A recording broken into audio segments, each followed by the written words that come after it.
Once again, even in 90-something degree weather, Psycho's Platters is always powered by coffee. Each and every time. That's right. As I'm seeing a sleepy Toby Tobeans looking at me right now going, "You're keeping me awake, Grandpa." I know. I'm dumb.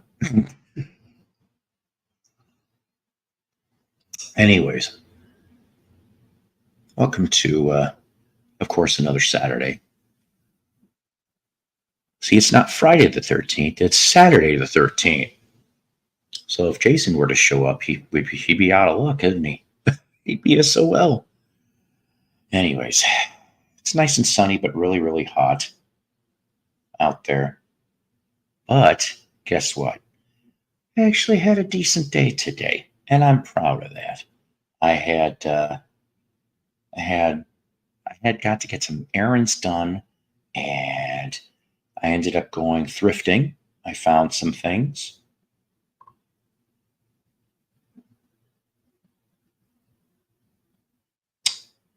I did.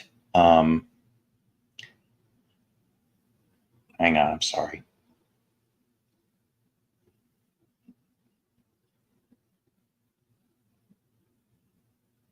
Sorry about that, guys. I alerted the VC Justice League. I know I'm a little earlier than what I said, only because I have some things at the back end of the day. How's it going, Mike? How's it going?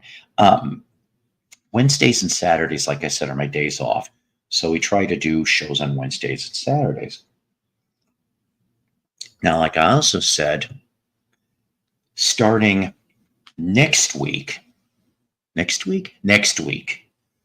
go to my 9 to 6 schedule. Okay. So there's good and bad on this. The good is that I probably will do a third mini show in the week. What do you think, guys? Should it be Mondays or Tuesday nights? Which one would you prefer? You just stick it in the comments, and the people on replay, you guys can chime in too. Because, like I said, we already do Wednesdays and we do Saturdays, but I don't know. Like I said, I want to do a short show. Like the earliest to be 6:30, could be 7 p.m. for all I know, but it wouldn't be any more than 90 minutes.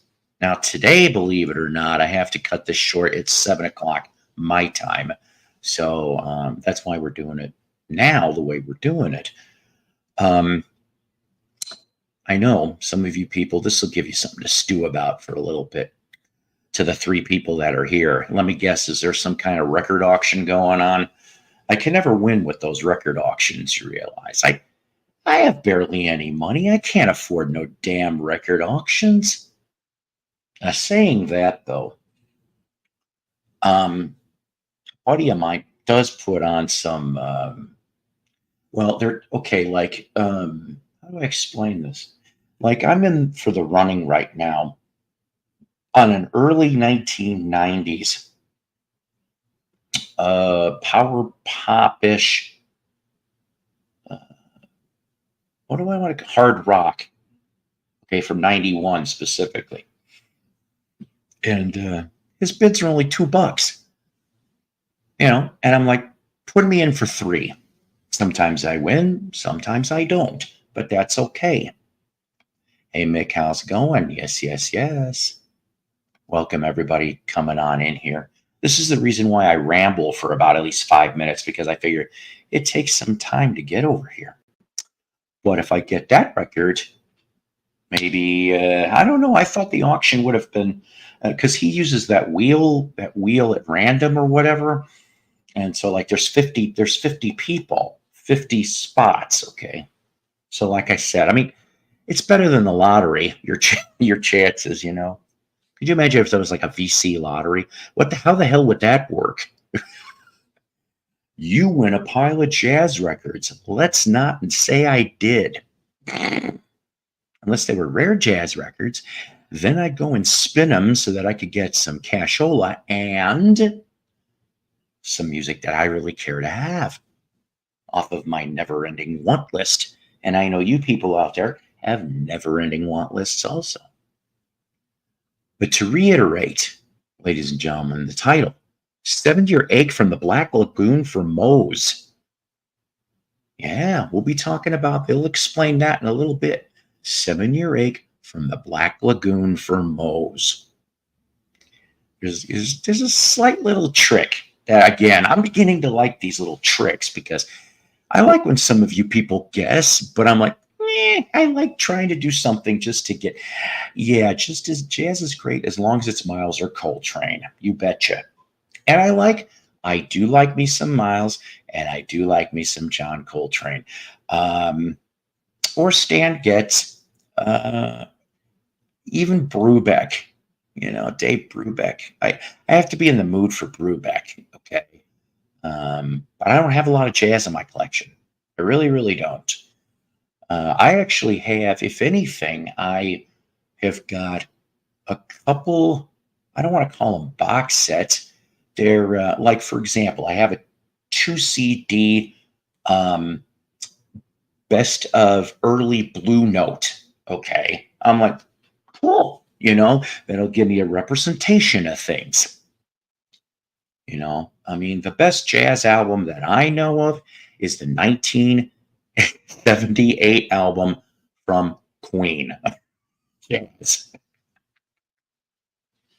Beats jizz anytime. Oh, YouTube's going to get me for that one. Anyway, so boy. But let's see. I do have more subscribers. I want to thank everybody. This is the thing about YouTube, though. It takes forever for them to recognize, who the channels are. So if you're watching this and you easily subbed, eventually I will get to give you a shout out when YouTube decides to tell me who you are. Early George Benson, also like his wife. Now, see, I don't know anything about that. Hang on a minute. Do I have? I need a write sheet. I filled that one in. Let me get a new one because I like trying to explore some of these things. Shit, this one's full too. Oh, by the way, before we go any further, whoever requested that I listen to the Vardis Jumping Jack Flash, love it. Somebody wanted me, I think it was Dan, wanted me to watch Arabs and Aspic. I only got to listen to one song, but I like it. It's a Norwegian band out there, by the way. Baby Reindeer, who was that wanted me to watch the trailer? Messed up. God, that thing's messed up. And you know what, I don't know if I could watch that because truth, out of all my my relations with the opposite sex, I have one borderline stalker, and this was in the 80s. So yeah, not a big fan of that. That kind of gave me. Somebody told me to look at sheepdogs. So I did. Digging these guys. The song I Don't Know I liked. They're out of Canada. And UK subs. Somebody asked me to listen to the Zombies cover, She's Not There. 1 minute, 40 seconds of 4 to the floor punk. That's what I wrote on my sheet for that. So we cover the bases on that. So anyways, I'm trying to get a piece of paper here so I can write down this White Rabbit album from George Benson. Not to be confused with the White Album or the White Rabbit. One pill makes you larger, one pill makes you small, but the pills that the doctor gives you won't do jack shit at all. Okay, George Benson, White Rabbit. And didn't he at one point or another, didn't George Benson, that's me with the table, sorry, work with Zappa? Or am I confusing myself with George Duke? I don't know. Ah, yes. Hello there, sir. Yes. Like I said, I've been and Wes Montgomery. Yes, actually, I have heard Wes Montgomery. It is that, Paul. It is that. It's named after that song. Oh, okie dokie. One pill makes you larger. Never said I could sing. All right. Before I put perspective links, or hell, I'll just put one up now, really. I love my people. I said people. Jazz. Tarkus is not amused. I know, right? Tarkus will run me over. Or at least all the jazz. I don't have, like I said, I think I got 3 jazz records. That's it in my whole damn collection. Cool. I'll have to check that out. And by the way, hi, Mike and the other Mike and Melo and a few others. All right. So this video today in tribute, in passing, Dr. Ruth. I thought she was dead a long time ago. Hello, Larry. I thought I'd like one. Anyways, the, what do we call her? The sex doctor. She lived to be 98 years old. Thank you. I try. Oh, you betcha. This is actually half the reason why I come up with these titles, not only to get my brain to go for fun, but some oddball people that never watch this show, they'll be like, what the fuck is this? And go put on it. And then lo and behold, ta-da, they get fooled by me. Did Richard Simmons die? Are you serious? I didn't hear anything about this. Damn. Wow. I didn't hear that. Shit. Well, hang on a second before I make the bad joke I'm going to make.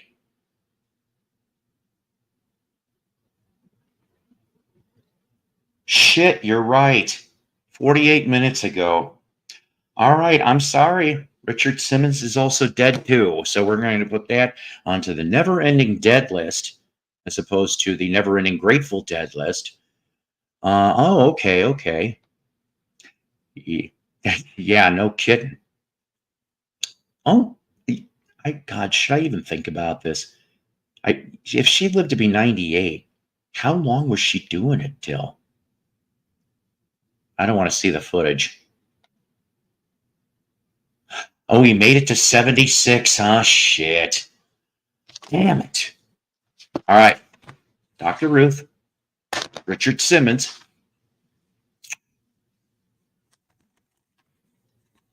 He was able to deal a meal, but he could not. Oh, God.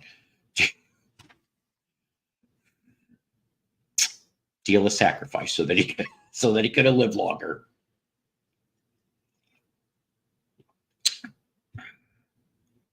I bet you the reason why he's gone is because Satan went always like, sweating to the oldies, 62. Some of my minion demons are a little fatter, and I want them to be skinnier. Got it, Simmons. You know, Richard Simmons shouldn't have been pissed, okay, about what I thought was a real cool tribute from Pauly Shore. He played him very well. I don't give a shit what anybody says. I think he did. He pretty much was spot on. So I met Pauly Shore last year. Credos to Mr. Pauly Shore for that Simmons bit. Shelley Duvall, of course, Shining and other things, if you will. But Shining is the way I'll always remember. There's like some meme I remember, something about it was a fake baseball card, you know, that where she's holding the. I'm like, really? And of course you will. All right, so listen, okay, Melo. So here you need to get. Here's your scorecard. You can write these down. Oh God. So we already got Dr. Ruth, Richard Simmons, Shelley Duvall, Benji Gregory. God, I'll tell you. Now, he didn't die this week. The death was reported this week. Dead at the age of 46. Of course, he was a child star for the show Alf. Okay, he was the kid. He did a little bit of acting work before Alf.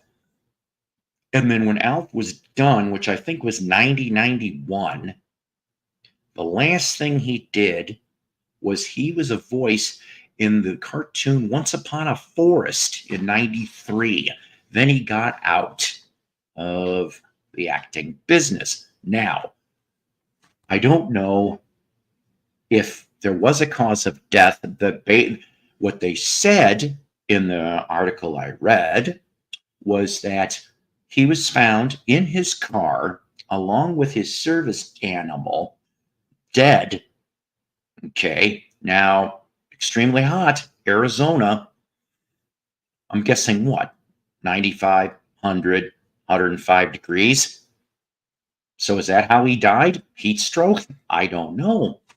They haven't mentioned.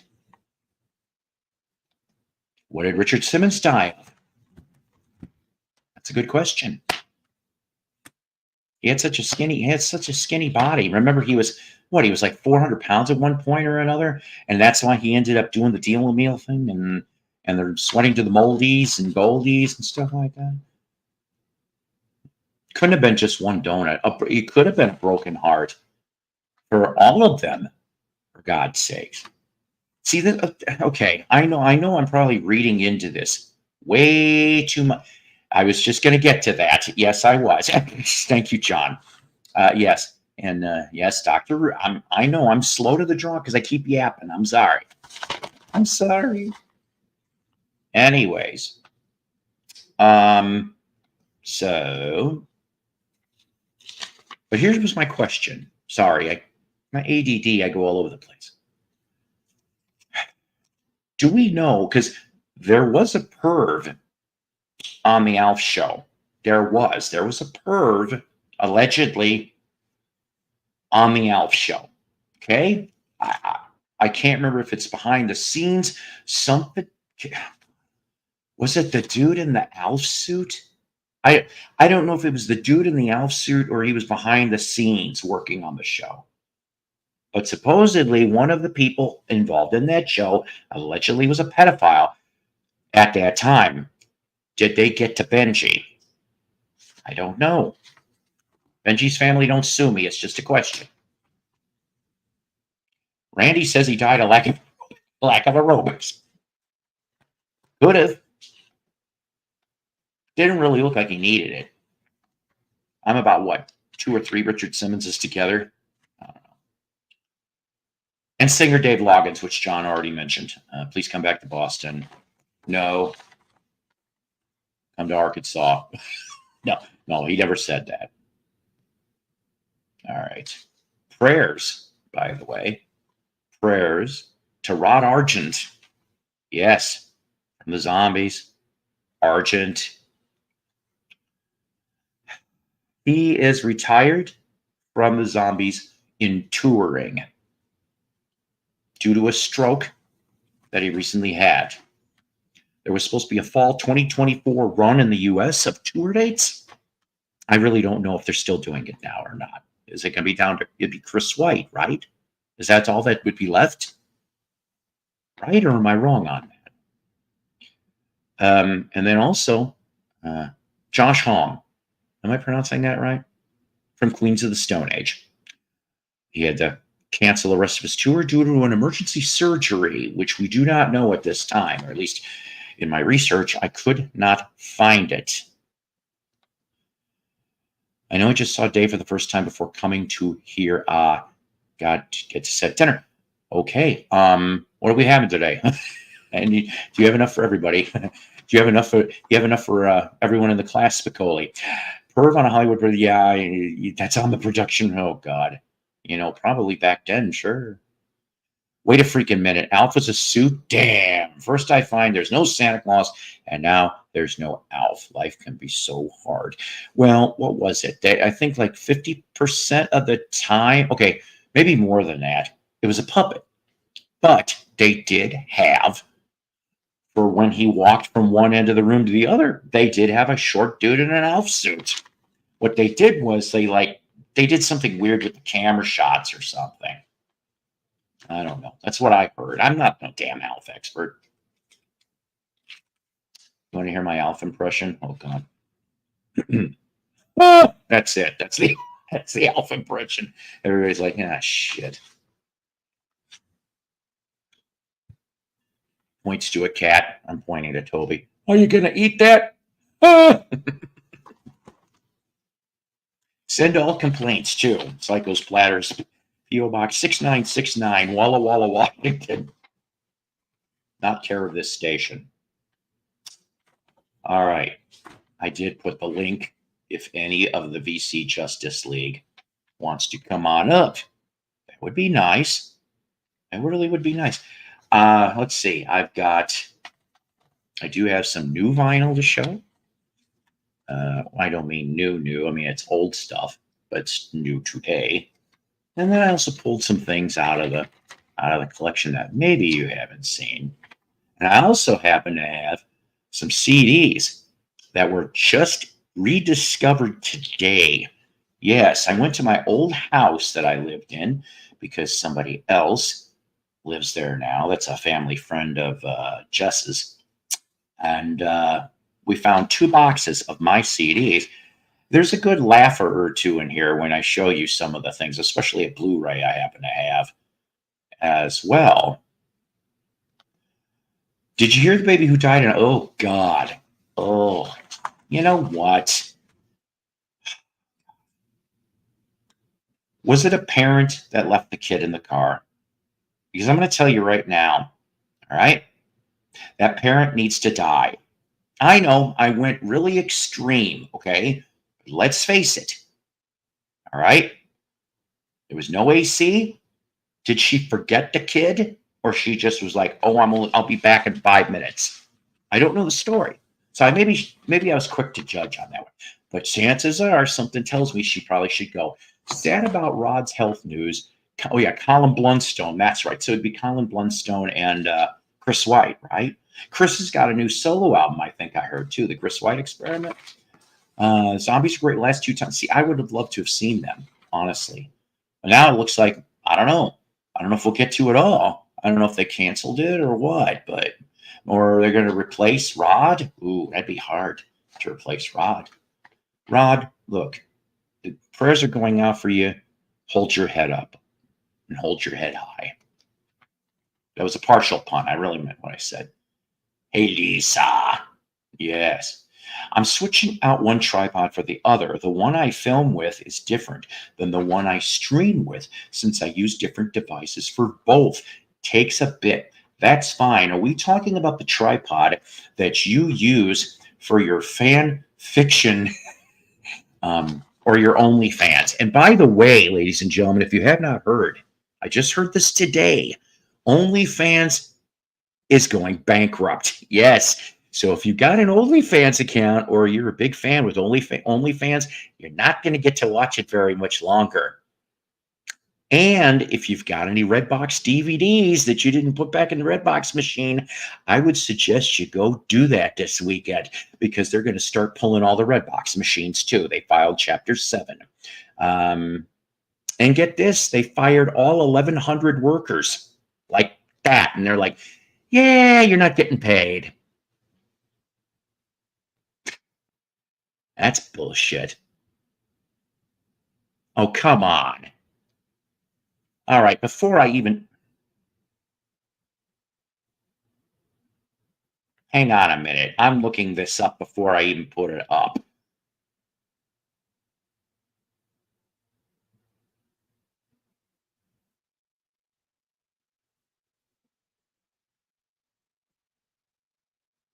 Oh, wow. Okay, so... All right, now look, I'm putting this up. Yeah, all right. I'm just reading this now, and this is from Daily Mail, UK. Why is the UK? So there was shots fired. YouTube, don't get me for this. I'm reading a news article, so YouTube, just please back off. It says fired at the rally in Pennsylvania. I'm just going to leave it at that. And it says he grabbed at the side of his face and blood splattered across cheek. Several popping sounds were heard. He quickly pumped a fist at the crowd to show the supporters he was not severely injured. Secret Service agents raced to the stage to take him away. That's what we know. So, yes, it sounds like unless it's being spun differently, He got nicked with a bullet, it allegedly seems. See? That's why I say YouTube. I don't know how. Yeah, I know exactly. Well, it is true. That's right.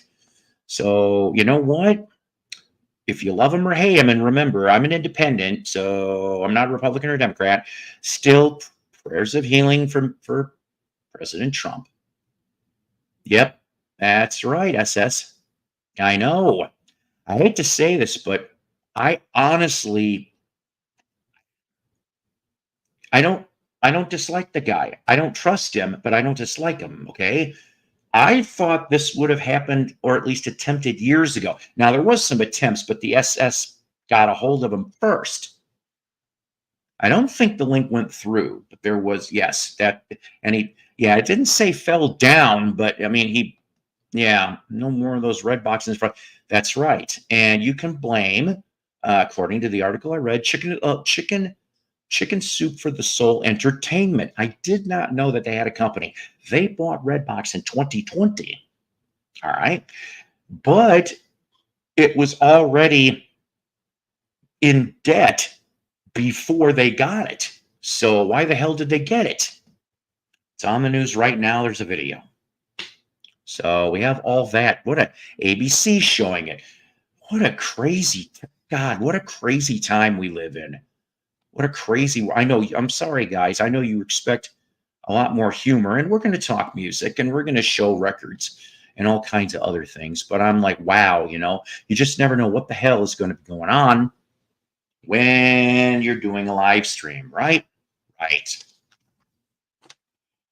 Okay. Man, crazy stuff. Maybe that's how I lost a couple viewers, because you guys are watching the Trump thing now. Anyways, I don't know. Yeah.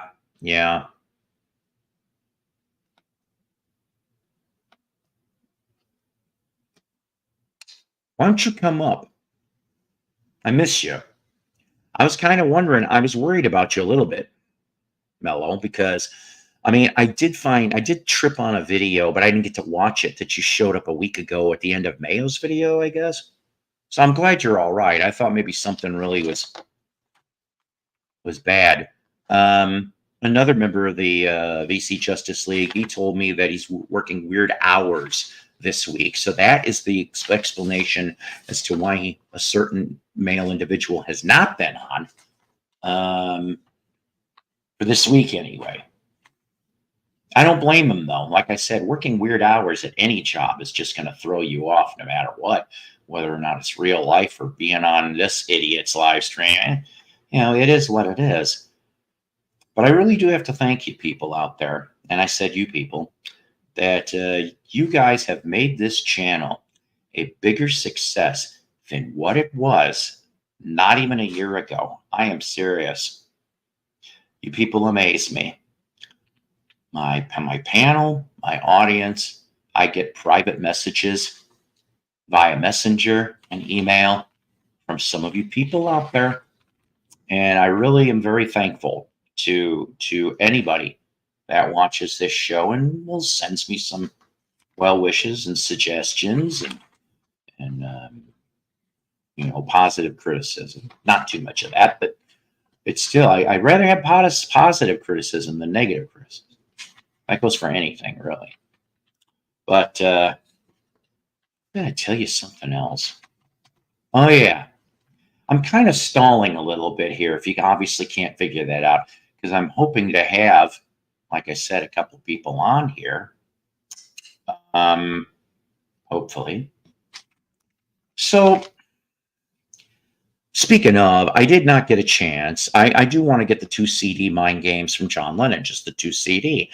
Hi, Ollie. I was listening to last night. I brought this up on Mayo's show this morning, that the John Lennon estate, who I think actually liked my comment too, I was just being honest, was that the alternate take 7 of Mind Games, I really dug it. I mean, it's for your ears, it's very different from what you're used to. That's for sure. Sorry about the 2 second lag there. Yeah, great. Yeah, see, that's what I'm thinking. Grazed on the ear. Thank God, because you figure an inch this way or an inch that way, it would have been fatal. That's all I'm saying. So, but so I think that the Lennon estate actually liked my comment. I was just telling them the truth.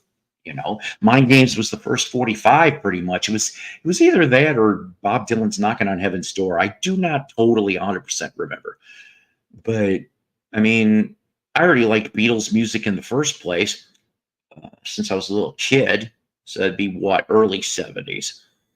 And I wish I could say I was an OG Beatle fan. I'm not. Just like I'm not an OG Monkees fan.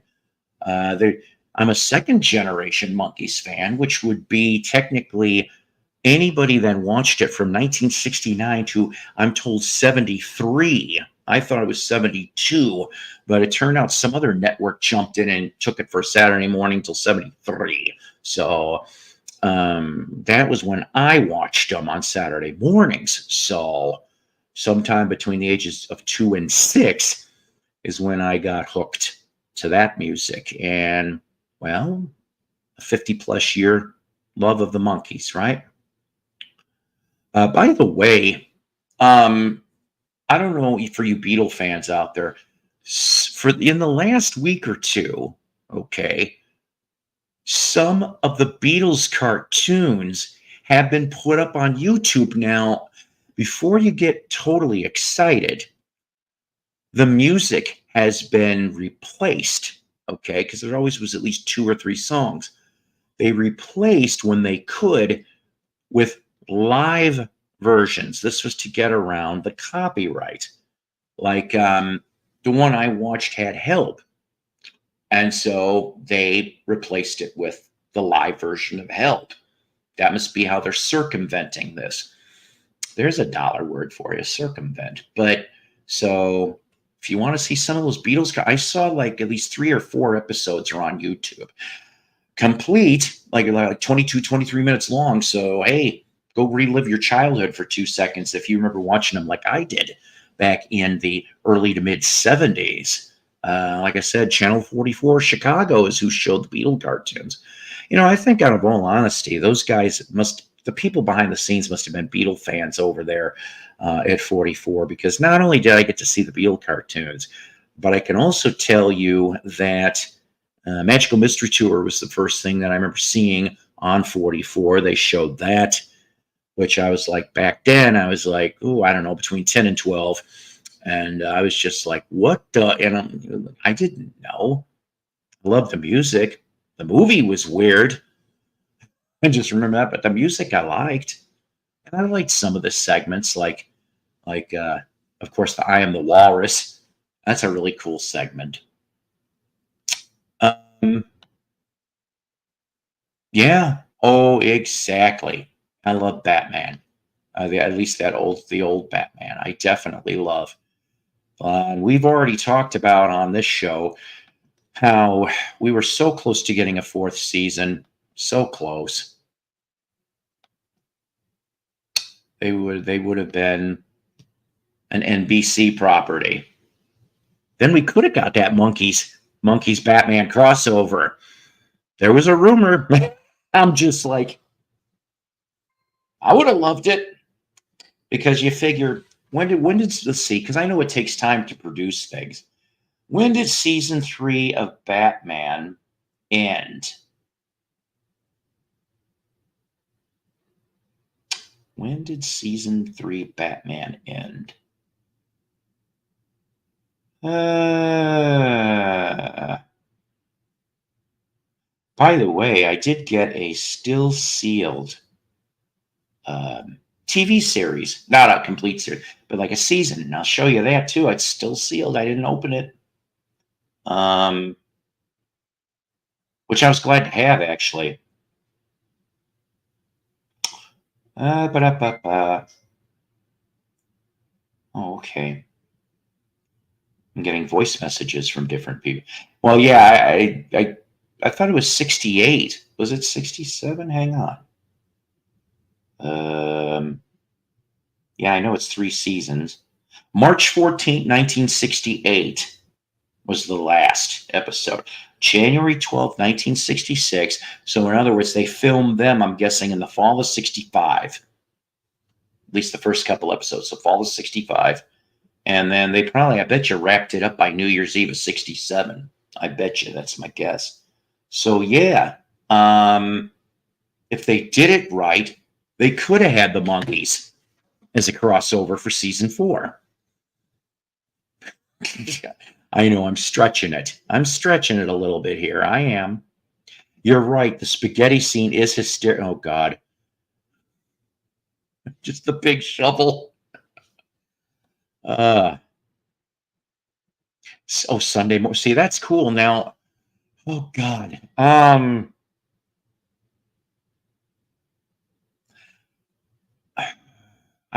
want to say ours was on the weekend, too, but I can't remember what damn day.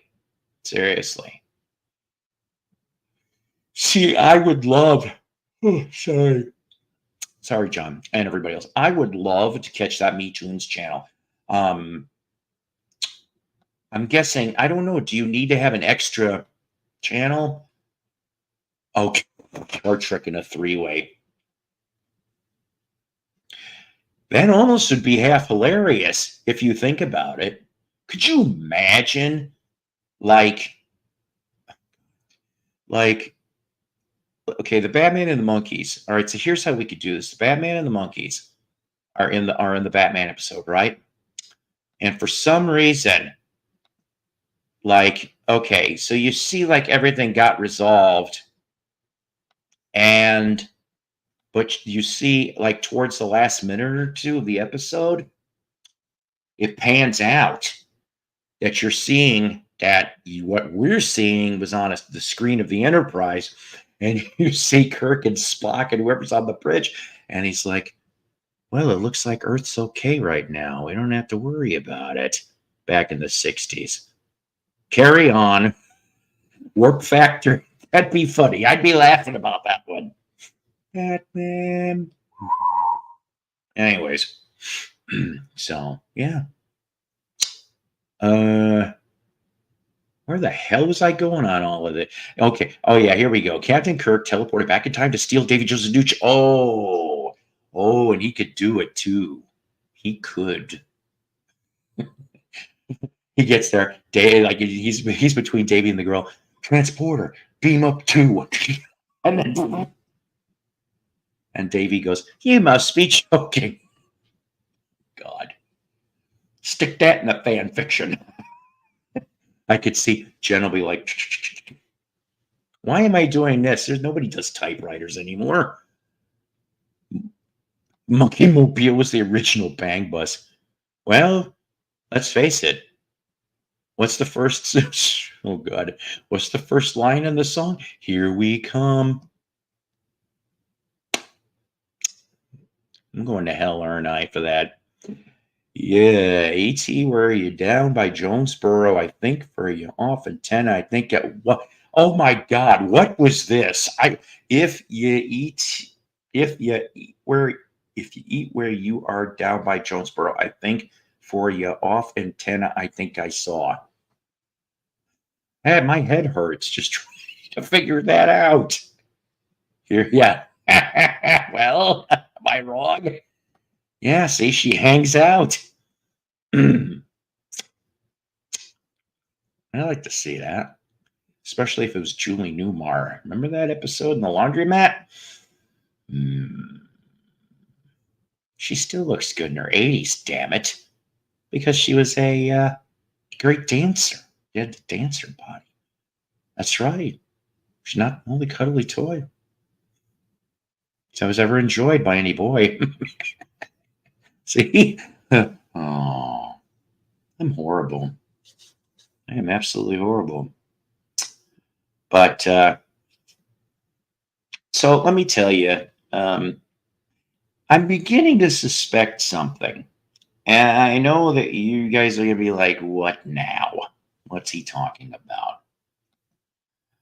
Yeah, no kidding. That along with the surviving footage of the Beagles. I said Beagles. If anybody, I shouldn't even know who the Beagles are. Okay, there's one episode on YouTube, one, and there was a record made for the Beagles. So we could get, let's see, the Beatle tunes. So we get the Beatles and the Beagles, and let's see what other cartoons haven't been. We could get Super Chicken. Get Super Chicken. Lionheart. I barely something about Lionheart. I barely remember that cartoon. If you guys know what I'm talking about, Beanie and Cecil. Beanie and Cecil would be nice. Or how about the turtle that goes, "Mr. Wizard, help me"?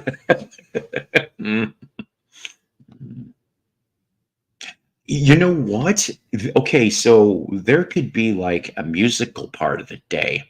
So you get the Beatles, you get the Osmonds, you get the Jackson Five. Okay, you got all those, and the Archies. Yeah, because there's Archie's music. So you could stick all of that in a block. Could you imagine that? People would go kind of crazy. They would. You know, I think people would love it, to be honest with you. Oh, God, the Hair Bear Bunch. Yeah.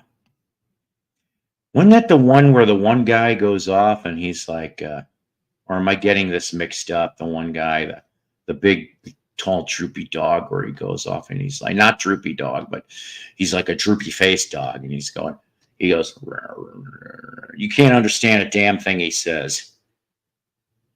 Oh, yeah, that's right. We got to have banana splits because some of that is cartoons, so they would count. You know, like I told you guys, my favorites are the Tra La La song and I enjoy being a boy in love with you. Oh, yeah. In love with you, girl. Yeah, no shit. That if you do it right. So let's see. Beatles, Beagles, Jackson 5, Osmonds, Banana Splits. We Okay, did they have any music for the Partridge Family in 2200 AD? Because if there was music, then we could stick that in there too. So you'd have six, right? At a half hour apiece, every Saturday, you'd have 3 hours of music cartoons. Remember the Mighty Heroes: Rope Man, Baby Man, Tornado Man, Strong Man, and Diaper Man. Oh, God. Hey, how come there wasn't a woman in that group? Should have been. And as far as for Diaper Man is concerned, that's Bruce Baum, aka Baby Man. Okay, I'll be here with bated breath.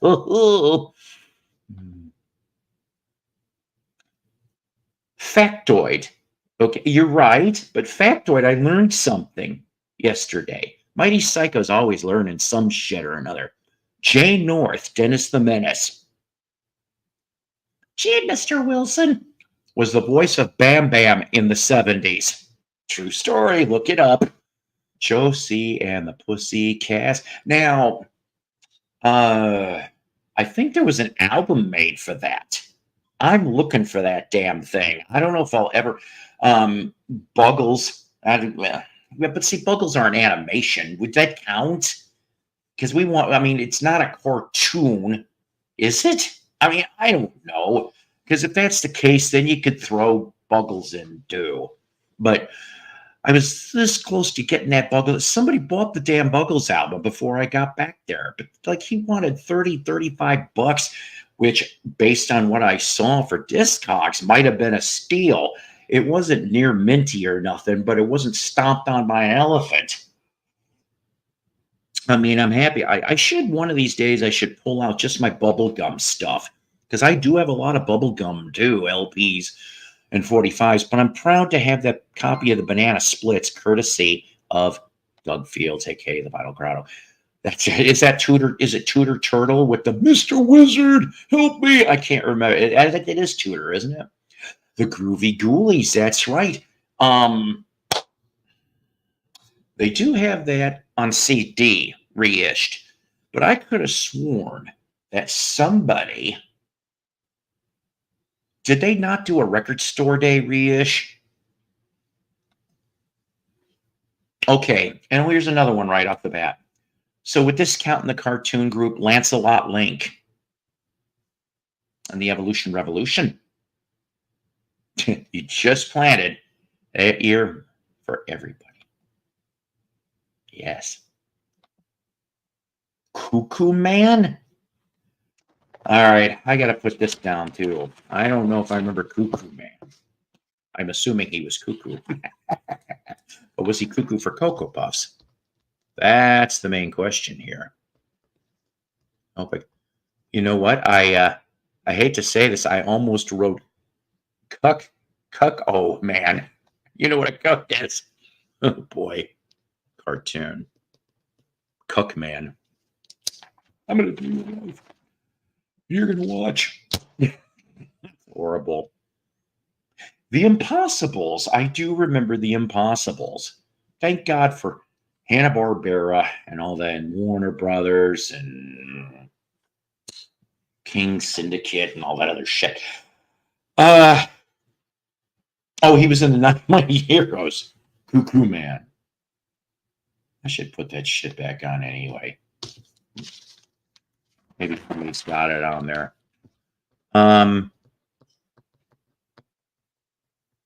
And for some of it, at least Boomerang channel. What was it, in the 90s, early O's? Boomerang? I got to rewatch some of that stuff. Of course, one of my favorite guilty pleasures, if you will, it was Harvey Birdman, Attorney at Law. Did you get that thing I sent you? That was, or oh my God, the guy with the one eye patch. What have you been doing? Birdman, I've been fighting history all day. And you know what? If you've never seen the episode of how he gets that eye patch, I'm sorry, to me, it's funny. I was like, oh my God, the way. Yes. Was that the pre-cocaine years or after? If you know what I'm talking about. Yeah, I think it was in the 80s. They brought back Mighty Mouse and he snorted something and got all, oh yes, wait a minute. Let's see if I can do my imitation. Not a secret squirrel, but hang on. I can't remember the bad guy in Secret Squirrel, but he'd always go, Secret Squirrel, Morocco Mole.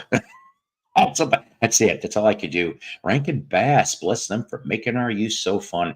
And you know, when the holidays come around for the Cartoon Channel, God, you'd have like there's a shit ton. I said shit of public domain Christmas channel, Christmas cartoons, even by itself.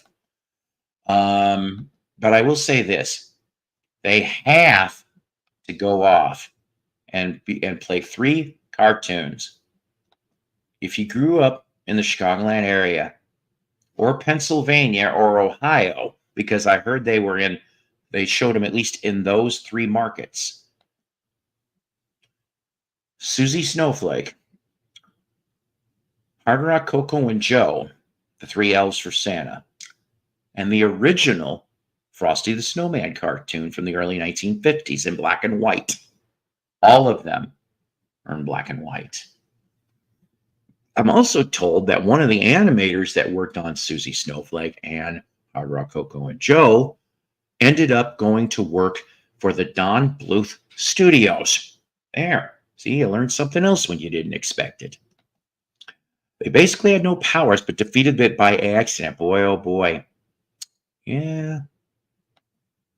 Now, yes. Secret Squirrel.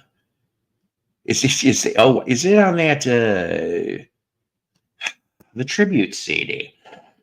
The same one that's got the Ramones doing Spider-Man and stuff like that. Because I need to get that CD. Yeah, owning the Christmas card, it is. And you know what? It's kind of fun, but I got to tell you something else. Even though a lot of, like, okay, the Charlie Brown ones, are getting mostly taken away by Apple TV, which I don't think is right. I think this might have been this past Christmas was maybe the final Christmas that season you were going to get them. So thank God I got to show some of my grandchildren um, Merry Christmas, Charlie Brown. We got to watch that, and we got to watch Rudolph the Red-Nosed Reindeer from Rankin Bass on the television with the commercials, having popcorn. So, yeah, I'm telling you. You know, I don't know about you guys, but the 2020s suck. And we're almost halfway through. I would love to go back for a little bit to at least the 70s. Seriously, if I had a choice, and you'd be like, okay, where you want to go to? I want to go to the 70s. But the thing is, I was 3 in 1970 and I was 12 in 1979. So, I mean, I'd basically be reliving my early childhood. Of course, I would probably try to change a few things along the way because certain events in the mid to late 70s were not too kind to me. So I really would try to adjust accordingly. Yeah, I need to get the Charlie Brown ones again. I used to have them, like the set. I don't know where it went. That and the Rankin Bass, I had those too. I think they made 2 volumes now of those, and I want to get to. Yeah, yeah. You know what though, yeah. I mean, I get it. Okay, different time. Oh my God, the minute that happened, game was old. Game started being over. Well, I don't know. You know what? They kind of were, really. I remember, even though, okay, I know older people that lived in those time frames would say how rough it was for them, okay? But it wasn't really that bad, I think. I've said this before. Oh, there you go. I said this before. I grew up with my grandma and my mom and my evil Uncle Jim. That's how I grew up until about, I don't know, 76. Then I had my dad. He's always going to be my dad. He died 5 years ago yesterday. I couldn't believe it. I'm like, shit, 5 years. Felt like that.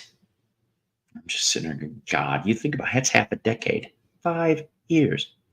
But, I mean, sure, we had a little bit of tough times, but they weren't ridiculous. Whether you believe in God or not, God did take care of us in one way or another, during all those years. And it was fun in the 70s. I mean, except for school. I was not a big, I didn't mind going to school. I excelled. I mean, I wasn't a fucking Einstein, but if I was an Einstein, I certainly wouldn't be working at retail. But I was pretty good in school. I liked the challenges. It was the kids that I didn't care for. Yeah, I'll admit this. I was borderline bullied. Yeah.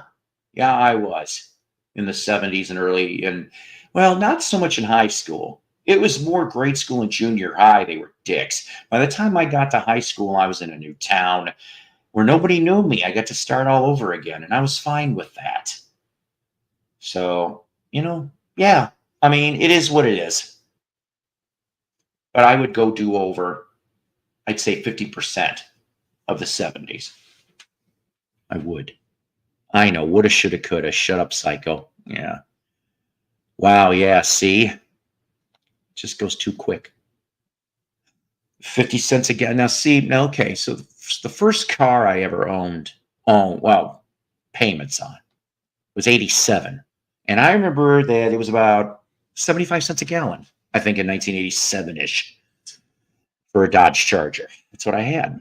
That wasn't my first car, mind you, but Because actually, come to think of it, my first car was 86. I remember getting 86 was my first. Boy, I'll tell you, getting that vehicle. Sure, it was a pain in the ass to get gas and all the other stuff that goes along with it, but just the freedom to go places. Yeah, that's right. Yeah. Yeah, that's right. I'm trying to remember. I think, oh God. Like I said, my first job was like 1984, I want to say. I was like 15 going on 16, and I worked for a fast food place up front at the counter. I didn't last too long there. Fast food was not meant for me. And then I jumped to grocery store, which was way different in 84 than it is now. And I just remember, though, like in the late 80s, well, maybe 87, 88, I remember walking in. The boss that I had was an idiot. I think we could say that about most of our bosses in our past, but the boss was an idiot. And I just dropped a hint because I was married, my kid was born, and I said, no offense, I could use a little raise, please. I said it a little bit more assertively, like. So I remember whoopty twang, but I went from $2.75 to $3 an hour. So that would have been, like I said, early 89 was $3 an hour for me. Oh God, an Omni. I remember those things, sort of. Chevy Camaro. That would have been damn cool. Was 335 back then? I don't. Okay, yeah, I don't know. Not a. I don't know. No, I did. Okay, I don't know. I'm all confused. Anyways, like I said, I think, like I said, it was like, I think I got $3 an hour in 89. I could be wrong on that. And you know what? Fine. Okay, we did okay. We did okay. I got married the second time, had lots of kids, came in with lots of kids. I'm not gonna lie. Yeah, we used food stamps. Yeah, we went to the food pantries. Guess what, though? Nobody was starving. Me and the wife alternately worked, okay, or vice versa. And when the older kids got to be old enough, they took part-time jobs too. But they didn't do that till they were like junior or senior year, okay? It's just strange. Oh, I don't know. Like I said, in 89, it was like I got $3 an hour. So maybe I did okay. I don't know. I'm an idiot. I don't remember a lot of shit. I'm surprised I even remember that fact. Yeah, no kidding. And you know what's funny? For like the first year I worked at that job that I got to $3, it was weekly pay. And then they stopped that nonsense. And I got that job in 87. I stayed with them for about three and a half years. Anyways, I know. I appreciate you guys hanging with me. We will get to some music stuff. Like I said, I just wanted to see if anybody wanted to come on up, because I do have things to show. That is a fact. Yeah, great radio, definitely. Especially, I remember Chicagoland, WLS, AM 89, and Super CFL, AM 1000, at least till 1976. Then it flipped to easy listening and it got boring. Sports heroes that were relatable to the fans, general public, you betcha. I mean, even though my mom, I think it was my mom, told me that I clapped when I saw Ernie Banks's 500th home run on TV, like as it happened, or some highlights of that day. So that'd be 1970. So I guess we could say I've been a Cubs fan since 1970. But oh yeah, you betcha. That sounds like fun too. Really does, all that. I do remember getting a loaf of bread and a half gallon of milk for $1. Still had 15 cents left over for a cupcake or donut at the bakery. See? Yeah, I get what you're saying on that. In the 70s. Like I said, when I started, okay, so I used to go, this is like mid 70s, okay? My grocery store was literally half a block away from where I lived before they moved. And for you people out in Chicagoland, it was Jewel Food Stores, which is still around. And I'd go up and down my side of the street. I was not allowed to go to the other side of the street unless my mom or grandma, evil Uncle Jim never went with me on those. So I'd go in my little red wagon. I'd carry that thing and I'd go knock on houses and go off and say, hey, got any spare glass bottles? And people would give them to me, either singular or they would give me the 6-packs in the cardboard. And when I had enough to fill the cart, a little wagon, I would either take that well, either we would, my mom or my grandma and I would take the wagon. That'd be kind of noisy, I guess, but had to carry him somehow. And we'd get to the they got to know me. And some days I got $5, $5 in the mid 1970s, maybe the early 70s, excuse me. I want to say, because comic books were 20 cents. I remember that.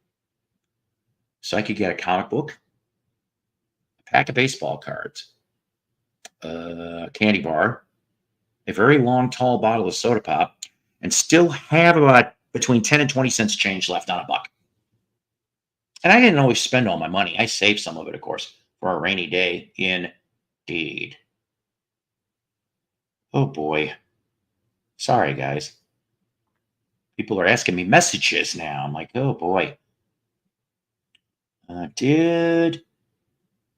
Oops, shit.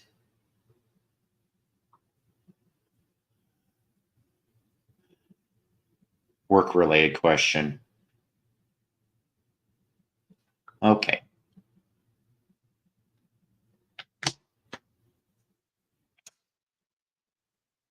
First time you smelt weed. You know, true story. When my record store, Full Circle in 79, September 79 is when he opened. I took a picture the first week it was open of the store. I did that, seriously, and gave it to Skip. That was the first time I smelled weed. I did not know it. Well, okay, I take that back. We had an Officer Stadenko. If you know your Cheech and Chong, you know where I'm going on that. But yes, I had those too. I had the Kiss cards. 1977 or 78 Donruss, if I remember correctly. See, now that would have been a cool concert. I would have loved to have seen the Love Gun tour because I'm thinking that's what would have been. And Rockets, of course, because Jeff Allen showed some Rockets records, I think. And I did hear some of the Rockets. I would have loved that. That would have been a great double bill. Providence Civic Center. Yeah. And Officer Stadenko, I remember, would light up the joint. They would light the joint in front of the room, so we all knew what it smelled like. Back when you could get away with that shit. Couldn't do it now. They'd be all bitching. Everybody be bitching up and down. Couldn't do that. Yeah, my Reds were great back in the 60s. See, I can't say that about my Cubs. Oh boy. There was one year in the 70s. I think it was 70. 70, we thought we were going to go to first, and we landed in second at the last minute. So we choked at the end, like always. But I want to say 70, and then in 73 is when management broke apart the damn team, and I'm like, biggest mistake. But they did it because they didn't want to do this. That's why. Because if I remember correctly, 73 was the first season with free agency or something like that, right? Because the Kurt Flood thing. Yeah, so you had wooden crates. Yeah, I just had the card. Back to this though, Pete Rose. You know, I know Pete Rose can be an ass, but does he deserve that asterisk? I really don't know, to be honest with you. I don't. Yeah, we were talking about that a little bit back. Oh God, you know what? The baseball cards I had. Oh shit. Now, unfortunately, when I started collecting baseball cards, which would have been about 73, 73, 74, roughly, okay, they stopped having the series where they would only release what, about 100 to 125 different cards, and then you had to collect them, which, of course, to me, your pre 1973 sets were a little more collectible and a little bit more challenging and interesting. Saying that, some people, like, okay, I actually have had people ask me this, Psycho, what was your favorite baseball cards? Now, I hate to say this, but not too many of the current design from when I started collecting, okay? I didn't mind the 75s. The 75s were okay. Hell, even the 74s were okay. But the 57s are beautiful. The 57 tops. And then was the 55 ones with the TV set? That was goofy, but I liked them. And then I would say probably the 72s because they were all psychedelic. The psychedelic borders. Those are probably my favorite baseball card sets. Seriously. Well, I hope he's all right. That's all I'm saying. Damn. I hope they get the bastard that shot him, too. I'll tell you that right now. They better get him. Whether you love or hate Trump, they need to get this guy. And YouTube, don't get me for that one. I'm being serious. I have tons of cards, mostly, but the Gretzky rookie is definitely valuable. Oh, God. My parents did some really dumb things. Yeah. Yeah. They say we do dumb things when we were little kids, right? I saved my baseball cards. Now, I'll admit they were in shoeboxes or garbage bags, all right? Because they didn't want them all over the place. So what were the condition of the cards? So the ones in the shoeboxes were obviously going to be better than the ones in the garbage bags. But they weren't like full garbage bags, okay? They'd be like Walmart plastic sacks inside. And I do remember having Robin Younts and Paul Molitor's and all that shit. I collected, like I said, from about 73, 74 to about 90. Oh, God. Maybe 91, 92. And then I got out because it just kept getting ridiculous. Some more current baseball sets. The first Upper Deck set. I thought those were beautiful. You had to pay a premium, but it was worth the premium. And I remember having that Ken Griffey Jr. card. That was, oh, God. I sometimes wish I still had those. Hardest moment to accept in the 70s at 12, my mom not letting me go to the 70s. Oh, God. Because a friend's older 17-year-old brother smoked pot.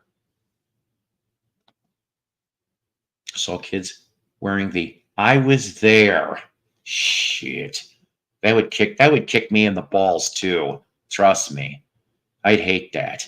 I missed a lot of concerts thanks to my parents. Hi, Toby. Hey, Toby. Psst, psst. You want to come up here? Toby. Fine, walk away from me. America's favorite cat of the VC, Toby Tobias. As people go, I disagree, some people would say. But yeah, so 70s probably. The 80s would be an interesting decade too. I'm not going to lie on that.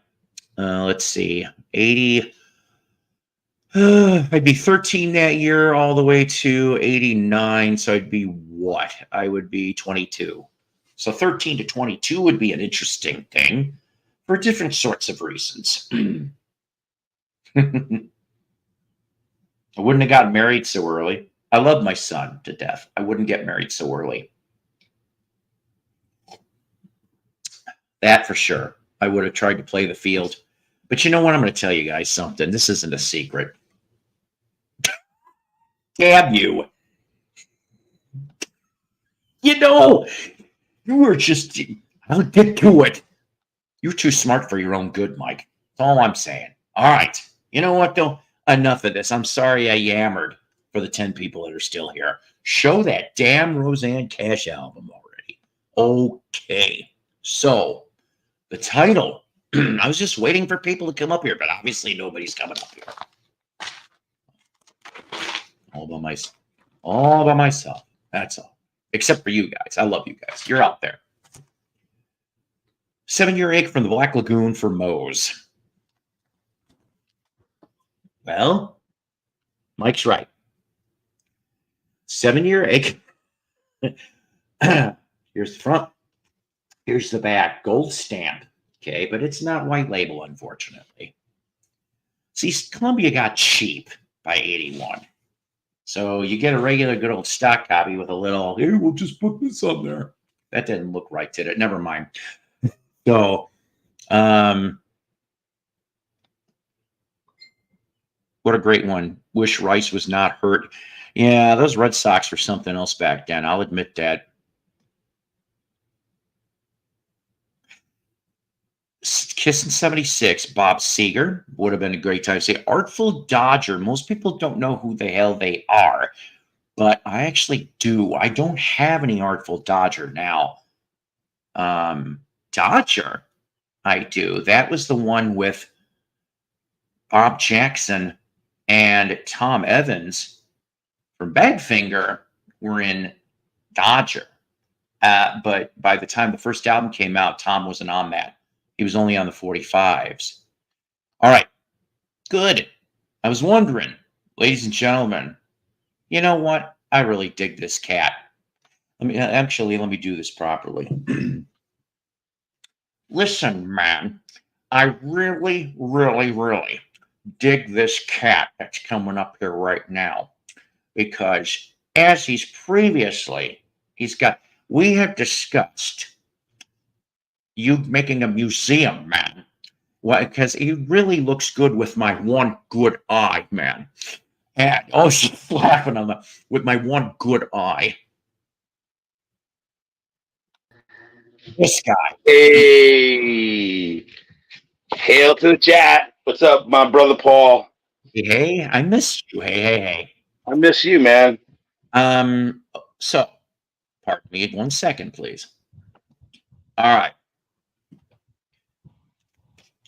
So, Roseanne Cash, why is there a Beatle connection?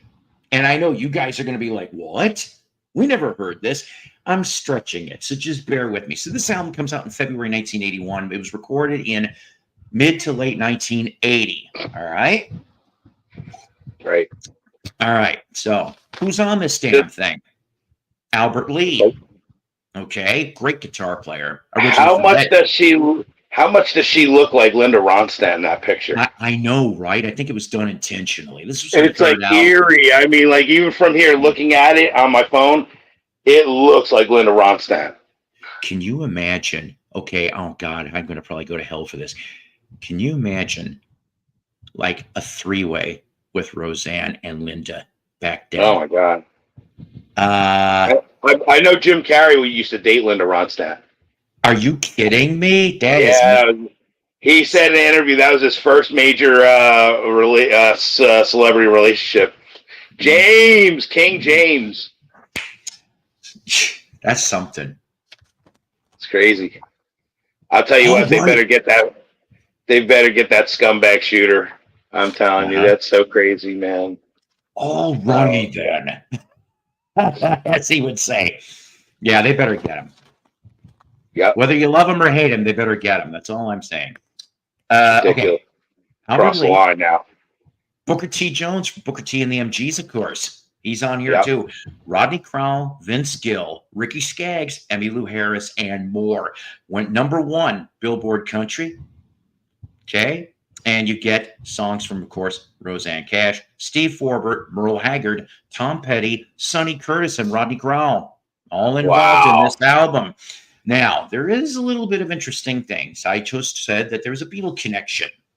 So what is the Beatle connection? Well, Roseanne found out that as the album was being mastered, that John Lennon got shot and killed. Wow. And she kind of felt bad. She was like, God, I got to do something. So she asks the label to tell the mastering people, hey, Right. can you write Goodbye John in the Dead Wax? So the first 25,000 copies of this album that came out say Goodbye John in the Dead Wax. That's how you know you have a true first pressing of this LP. That's pretty And cool. I know, right? And there was controversy involving this damn album years later. And I know you guys will be like, what the hell's he talking about? In 2005, there's a CD reissue of this that comes out with the controversial XCP software. So the CD has got built-in XCP software, which stood for Extended Copy Protection. Microsoft declared it when they called it a Trojan horse or spyware or whatever you want to call it, which would damage some of the computers that would attempt to play the CD. There was 52 different titles that Columbia Sony put out with that XCP on it.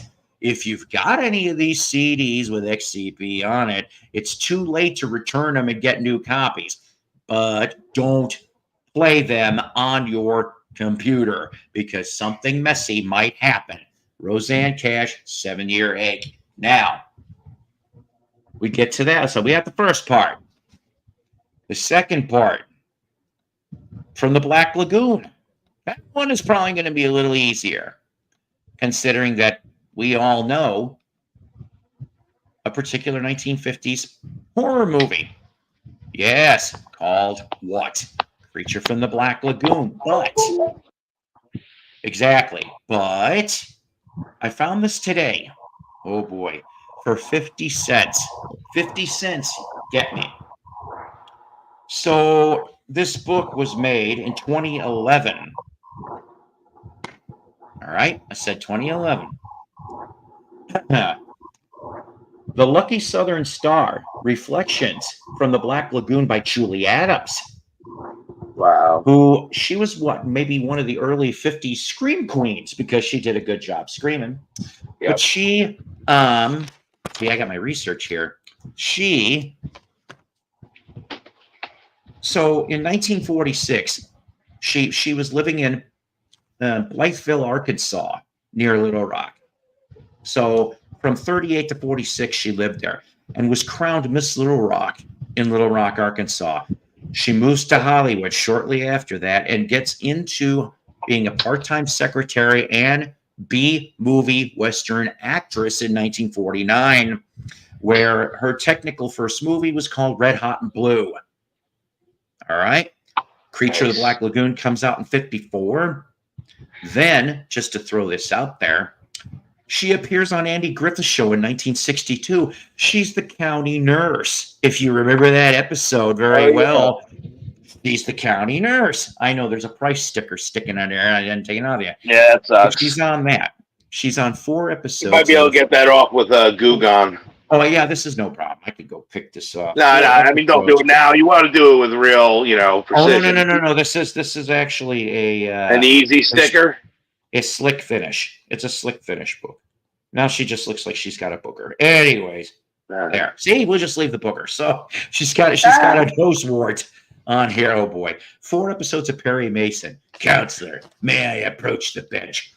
And then she was on Alfred Hitchcock Presents, Maverick, Incredible Hulk, Quincy, and others.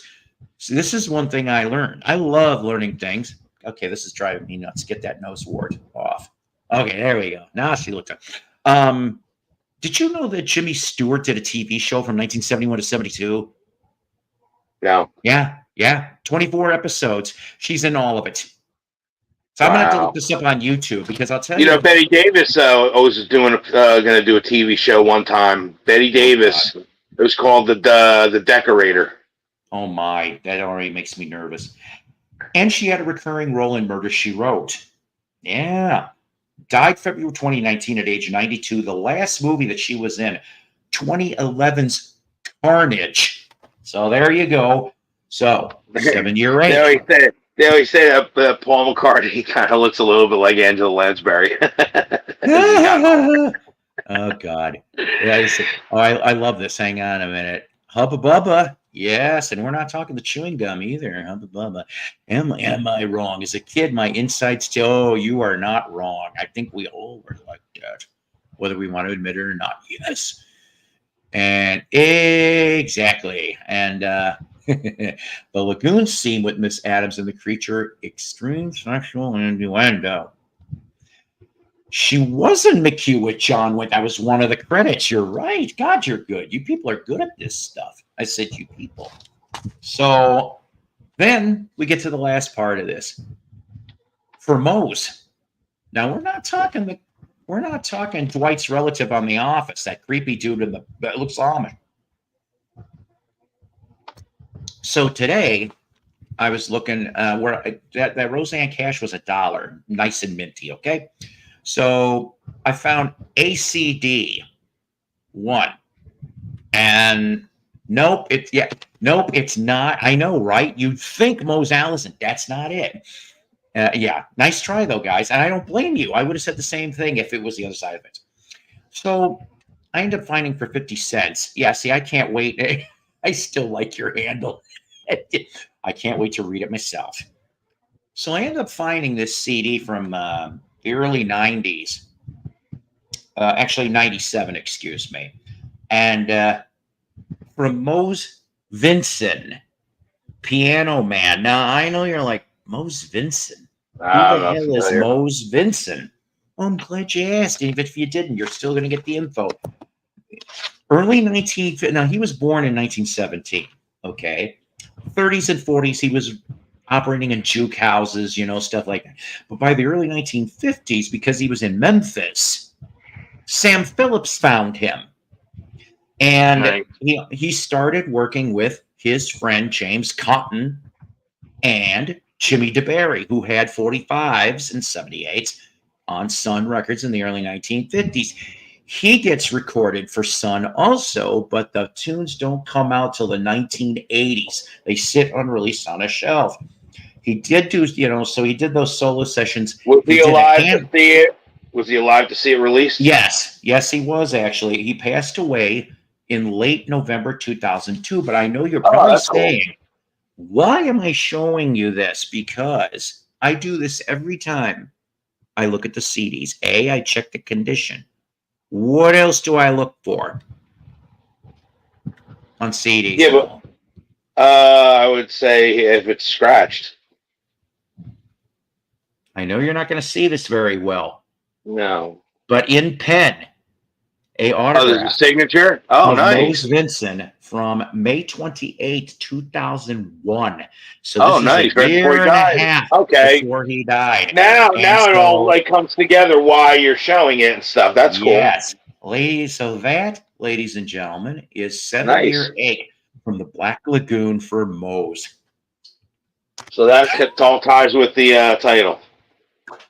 That's cool. Right. And everybody knows how much of an autograph chowhound I am, and I have extra stuff down the line to show today. So when you were talking about the cartoon songs and stuff and the things, there was one. Do you remember Magilla Gorilla had a song called "Making Fun with Magilla"? Making fun with Magilla. It was a girl, a female. I thought it was Martha Vandell that almost sang it or something. It sounded very Motown. Wow. And they even had in one of the episodes, he's dancing to the song, Making Fun with Magilla. That's funny. You can look it up on YouTube. It's really a really good song, too, actually.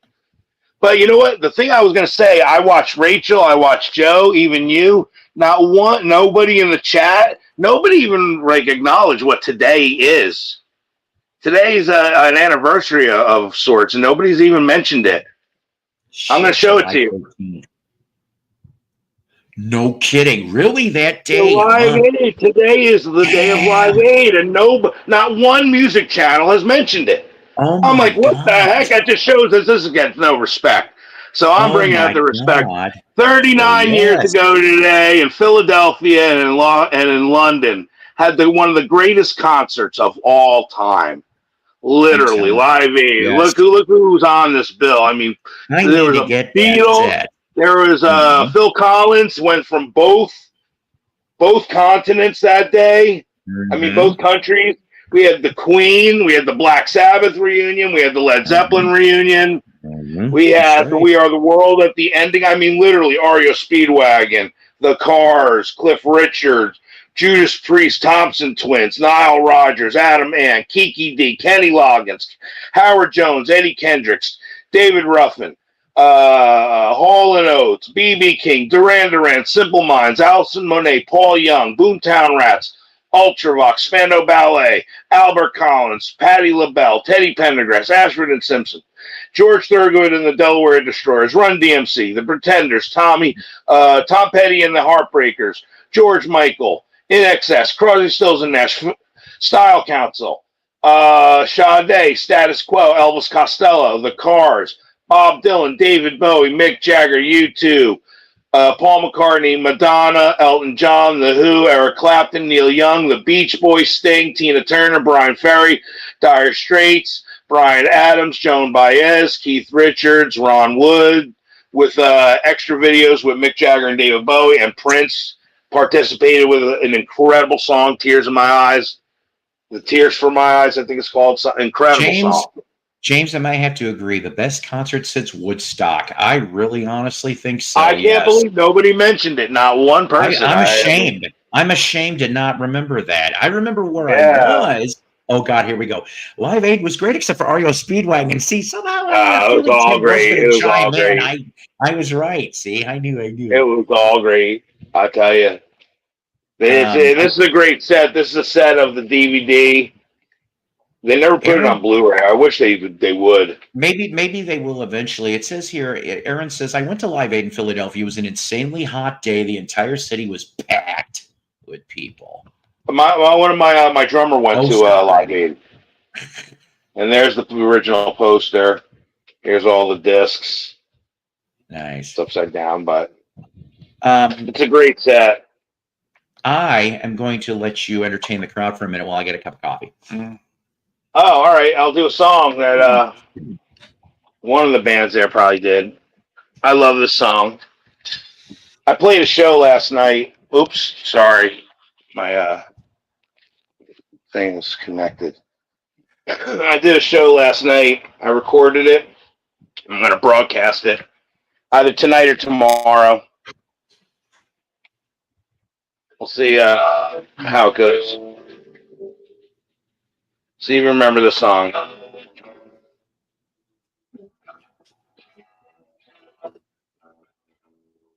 Broke a string last night, too. All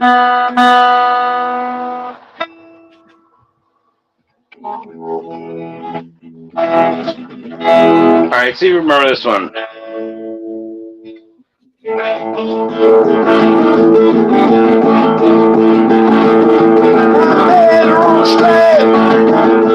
Another lost weekend, and the band was great, and the people were twisted. So I asked her for a date. She would love to be free. Never went my place, and never did leave. She won't even miss me when she's gone. That's okay with me, I'll cry later on. It's been 6 months, she hasn't shut up once. I try to explain, she's driving me insane. She don't even miss me when she's gone.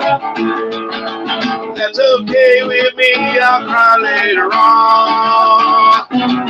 I'll talk to you later, don't wanna hear you again tonight. Talk to you later, you're saying you're another guy. I'll talk to you later, don't wanna hear you again tonight. I'll just see you around. Get out, I'm telling you now. You catch my drift.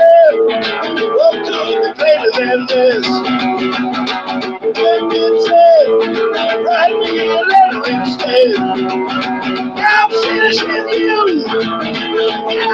be cruel. She won't even miss me when she's gone. That's okay with me, I'll cry later on. I'll talk to you later, don't wanna hear it again tonight. I'll talk to you later, just say it for another night. I'll talk to you later, don't wanna hear it again tonight. I'll just see you around. Oh man, my voice is shot. That's right. It's the Melo tubes, ladies and gentlemen. After I do a show, like literally the next day, my voice is like is really bad as it gets. See, and thank you for that. That's great. I love the tubes. I do, even with those ones that got, well, some people said overproduced. That's a fantastic song. Yeah. Oh my God, I love that Toto song. is like half of Toto is on that album, and then the next album. And yes.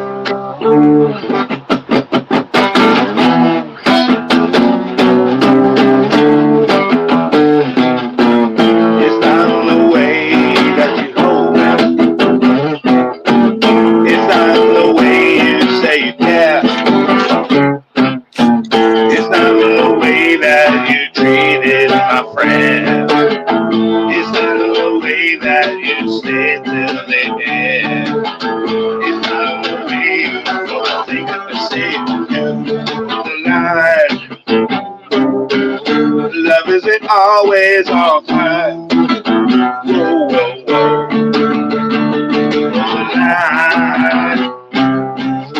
Love isn't always on time.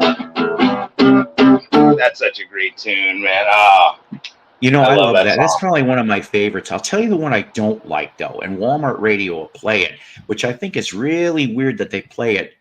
Georgie Porgy. I am sick of hearing that tune, because I went from never hearing it to they'll play it maybe once every other day, and I'm just like, oh boy. All right, let's see.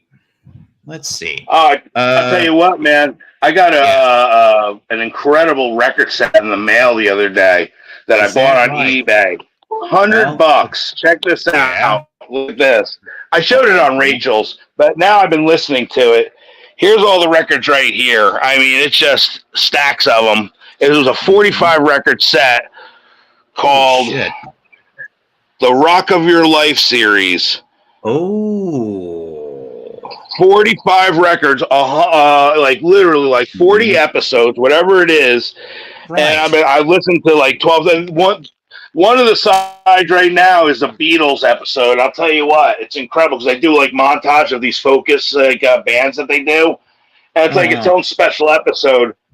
So like the just the Beatles episode alone, it's just part one, has this Beatle montage throughout the history. Then it has like interviews with George Martin, Paul, George Harrison, and then it shows She Loves You. Then I saw her standing there.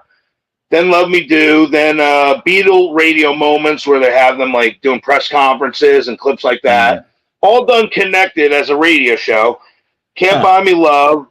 A Hard Day's Night. Then an interview with John Lennon. Then Help.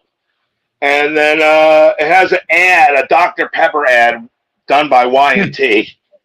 Which is really, really wild. Y&T. Y&T doing a Dr. Pepper commercial in 1985. That's it's weird. Real. That was my favorite part of the whole thing. Hey, were you at the Comic Artist Pro chat the other night, James asking? Yes, I was. Oh, there you go. I love that. Comic Pro Artist Secrets. Comic Artist Pro Secrets. It's Ethan Van Sciver, Comic Ski. I'll tell you what, I'm getting this other thing, which I'm really excited about. I just found this on eBay, too. I mean, I don't really like to buy a lot of records. I'm trying to sell stuff. But here it is right here. I'll show it to you. It's called this. Great Concert Memories. Now, look at this. It's a 4-album set, right? $30. $30. This, I can't even believe it. Look at this. It's a radio show. Now, look what's on this program. All live. Wow, what the hell? Look at this. Wait a minute. That could definitely be some fun stuff. What year was that done roughly? 1989, and it's like a King Biscuit Flower Hour, and nobody bought this. I couldn't Oh, believe it. Look at that. shit. This is Yeah. this is album 2, Bangladesh. Imagine Live with the Plastic Ono Band. It's like half of it's the Beatles. I saw her standing there, Elton John, John Lennon, showing way, and maybe I'm Amazed Live with Wings. I mean, this is incredible. Now here's the third album. I can't wait to get it. Stairway to Heaven Live. Take It to the Limit. I Want You to Want Me. We Just Disagree. Devil with a Blue Dress On. Stay with Bruce Springsteen. Hotel California Live. Mrs. Robinson Live, probably at the Central Park. Start Me Up Live. Pinball Wizard. Sting, Roxanne. You Really Got Me. Serving USA. Dancing in the Street. Wow. In the Air Tonight, Candle in the Wind, back in the USSR, Billy Joel doing it live in Russia. Is that not the coolest? That is, I'm so excited. What a variety. What 30 bucks, $30 4 albums. Literally, it's a 4-hour show. That's no doubt. The radio, you know what makes the radio records really incredible? They're almost superior in a way. You know why? Because they're done nationally. They have to be fine-tuned for broadcast. So they're going to get the absolute best recordings for their broadcast. So honestly, I play them in the thing. Every one of these shows I've played, it literally sounds almost like the musicians are in the room. That's how clear it is. Way clearer than what I get on CD. I mean, way more 3D. Well, I mean, you know, like those King Biscuit albums, okay, that we were talking about. I think it was like about many of them never ever got released, you know, other than in its format. I ended up getting a decent price. It was I may still have it, or maybe I gave it to a friend. I can't remember. But one side was the Cars, and the other side was April Wine. And I would have loved to have gotten. That was early '80s. I would have loved to have gotten more of that stuff. I've got a few CDs like Black Oak and April Wine, and I can't remember who else, but. I'll tell you what I came across today, actually, and I wanted to get it, but damn it, there was no front cover to it. And maybe it was from I think it was made in the 70s, but I don't know when. The Last Days of the Fillmore. Really? It was a box set. It was a legit box set. I can't remember what year they came out. I might be saying that title wrong, but I was like, wow, you know, it was like a 3 or 4 LP set. And it looked like it was all there except the front of the box was missing. I'm like, damn it! Even the back was there. Crazy. The front wasn't there. I mean, the back was smushed, but I was just like, well, shit. You know, the vinyl was okay, wasn't great. Yeah, once in a while, this place I go to will pop up some radio shows, mostly country related. But you know, it's like whatever. You know, I don't care.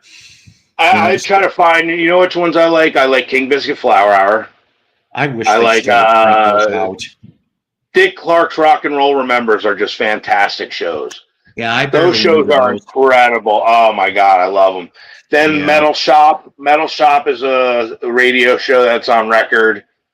American Top 40 with Casey Kasem. You can find episodes of that. Lost Lennon tapes.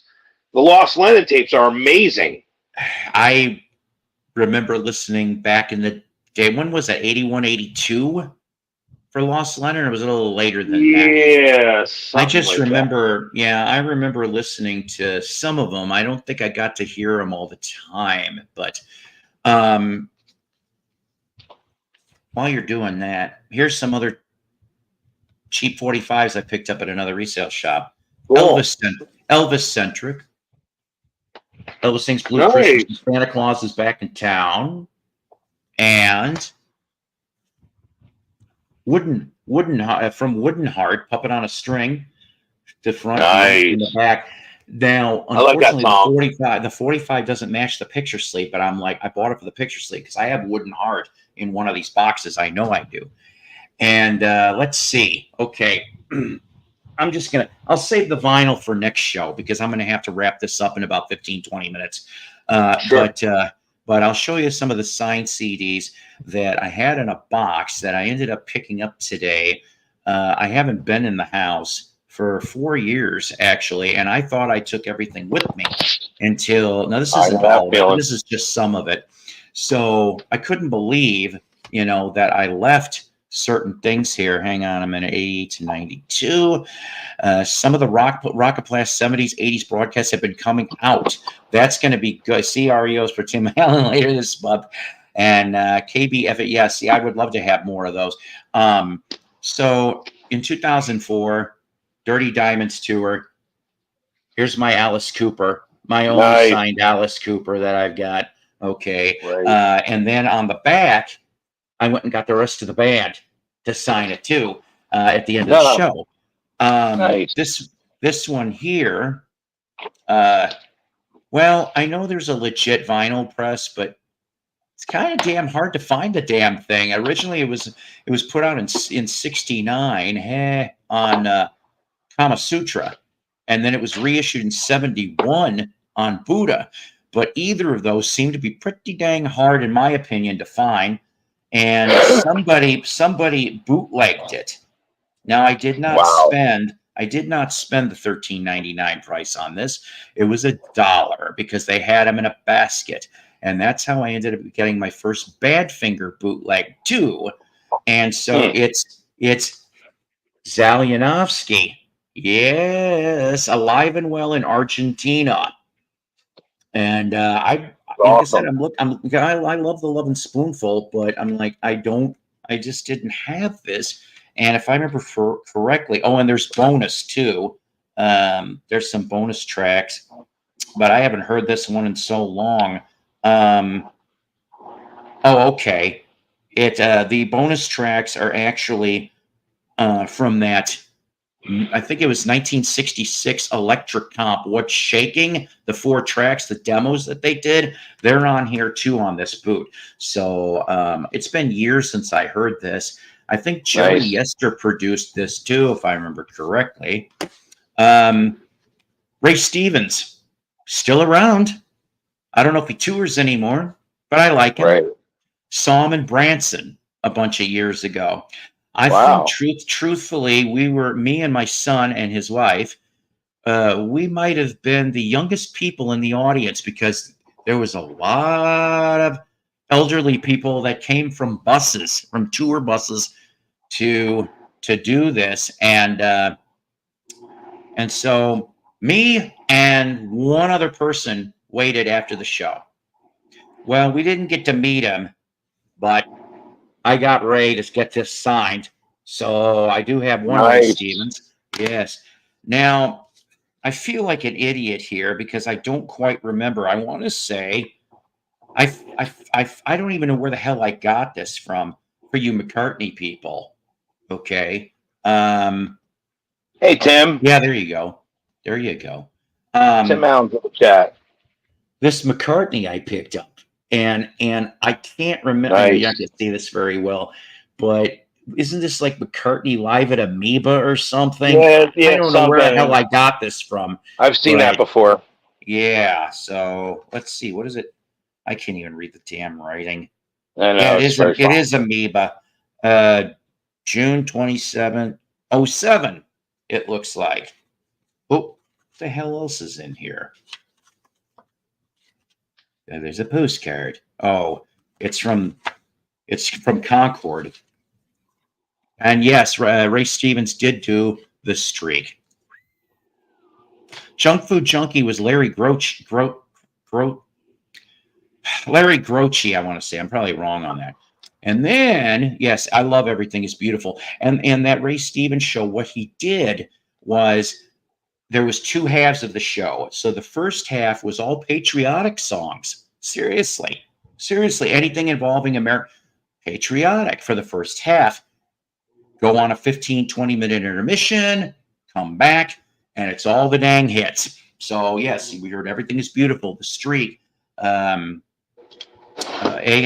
the Arab, all that stuff.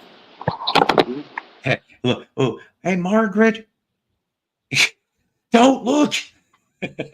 And then, in Guitarzan, he did that too. Yeah, I think everybody loved Everything Is Beautiful. It's a damn good song. Then McCartney Live, the entire show got remastered and released on CD and vinyl a few years ago. I didn't know that. So I ended up finding this, and I bought a whole big stack, and I gave away some when I did a prize many, many, many, many moons ago. Yes, I look love at this. that. I love that they cranked this. This is still sealed, by the way. I have a playable copy, but that somebody cranked this out like this. And I mean, I ended up buying, it was like about, I think, a dozen copies, and they were $1 a piece. I bought them all. And then, like Wow. I said, I gave a couple of them out a long few years back as prizes. Is that a cardboard cover? Yeah. Wow. Yes, What's the back look like? What's the back? Just like your regular Yesterday and Today back would have been back in 66. But it's the CD. The only difference is Mr. Barcode. But it's a CD. Yeah, CD. And is that sealed? Yes, it is. It's got 1, 2, 3, 4, 5, 6, 7. Yeah, because they didn't put this out in UK. So yeah, it's got 11 tracks. So, and then it just shows all the stuff that you could buy on. Yes. That's funny. There's an official CD with the removable trunk cover. I love that. So many great. Yeah. Yes. So many great. Oh boy. Oh yeah, we already talked about that already. Okay. So blues legend. I found this for 50 cents. Irma Thomas, a nice soul legend from Stax Records and such. Yeah, 50 cents. I couldn't pass this up. No. Nice. Bob. Is that signature on that too? Yes, it is. She signed it. If I remember correctly, I can't remember if she's Rufus's daughter or sister. I get that confused. Mr. Rufus walking the dog. Yeah. Yes, he's got a hairball. That is what it is. He should be taking his hairball medicine anytime. Never heard of Cherry Monroe. Maybe some of you people have. I have no clue. I think he lost a testicle. But I got this one. This one I found at a good. I think what was it, 50 cents here also. Okay, this is the one people are going to roll their eyes about. They're going to be like, Paul, what the hell? But let me explain. So yeah, call 911. Yeah, right. What was that in Hercules? Call IXII. Okay. So yeah, Mike, mute anyone? So there was a shopping cart with new stuff at the place I went to today, actually, but this was a long time ago. And I knew that these were genuine because the fact of the matter is this. Oh boy, this kid music celebrity. I can't believe I'm going to be showing you guys this because you're going to be like, why the hell do you have this? I only got 2. I bought 2. There was about 10 in the basket. I bought 2 and Doug Fields bought 2. And for $2 a piece, I figured, what the hell? And he showed up. What is it? He showed up about 2 weeks before this. I cannot believe I'm showing you this. I know this is the only time. Wait, are you embarrassed to show this? Yes, and I'm going to show. Because this is none of my music. I don't even know any damn music that he. Yeah, but if you're looking at it as an investment to flip, a signed Justin Bieber. Oh, that'll be worth something. That's for $2. Well, yeah, he was lazy. He just initialed. That's all he did with all the copies. But I knew that this was real because he was at the home office 2 weeks before this. And so now they managed to get. And so, yeah, I got 2 copies of this. My friends got 2 copies. And, I don't know. I guess for all the believers, I hate that shit. I don't know. So I could spin it and sell it. I'm not going to lie. I don't do that much. But that one, I would. I would. Hell yeah. You know what? I would have got a better buck for my money if I sold this 5 years ago. But I don't give a shit. I'll figure it out. How much did they pay you? I know this for a gun to my head. The biggest. I love how Justin Bieber complimented Kanye about finding McCartney. I'm like, you're an idiot. We believe. You know, I got it. I think he strained something, ladies and gentlemen. Ah, Here's the thing. My favorite impression is on the SNL. What was it? The 40th anniversary episode where they do the Celebrity Jeopardy. Will Ferrell's doing his little job there as Alex Trebek. And who shows up but Justin Bieber? And I'm going, I can't remember the girl, but because I barely have ever seen this guy in action, she mimicked him dead on. I'm like, oh my God, I was laughing about everybody. And then of course I think that one was my favorite bit, along with Tony Bennett. When it was Alex, I think it was Alex Trebek, or not Alex, but Alec Baldwin. Unfortunately, I think wasn't Alec Baldwin that did Tony Bennett. I'm not a big Alec Baldwin fan, but I thought that was really funny. Yeah, Melody making gold dust, WWF electrocution noises. I remember that barely. What's the password tonight? The password is never say never. God. Yeah, that's it. The password is phlegm. Yeah, right. REO Speedwagon did you hear about the new duet REO Speedwagon's doing with Justin Bieber? Are you serious? No, I'm fucking with everybody. Oh. I'm fucking with everybody. That would be better for Bieber's career than REO Speedwagon. Yeah, well, from what I heard, the excuse was from both of them, they couldn't fight this feeling anymore. Yeah, right. That's what I know. Okay. I brought these guys up the other day. One of my, you know what? I walked in there only knowing one song, and I walked out being a fan. And in 2016, I got to go to Kane's Ballroom, the only time I ever did in Tulsa, to go see the Violent Femmes. This was their new album, which just came out before the tour. Yep, that was the only song I knew, but I really loved a lot of their old stuff. And then I think my favorite song off of here is Issues. If you guys have ever heard this album, you know what I'm talking about. If you haven't, and they made one more past this, the big regret I got is that in the summer of 2019, because it was before COVID, okay, I would have taken Chess back to Kane's because they came back, but this time they had X as the opener, and I'm like, and I didn't know very Billy much of Idol. X. No, that's Generation X. Oh, Generation X, that's right. Yeah. X is Wild Party, The Gift. Exene is her name. Oh, yeah. Dave Alvin, yeah.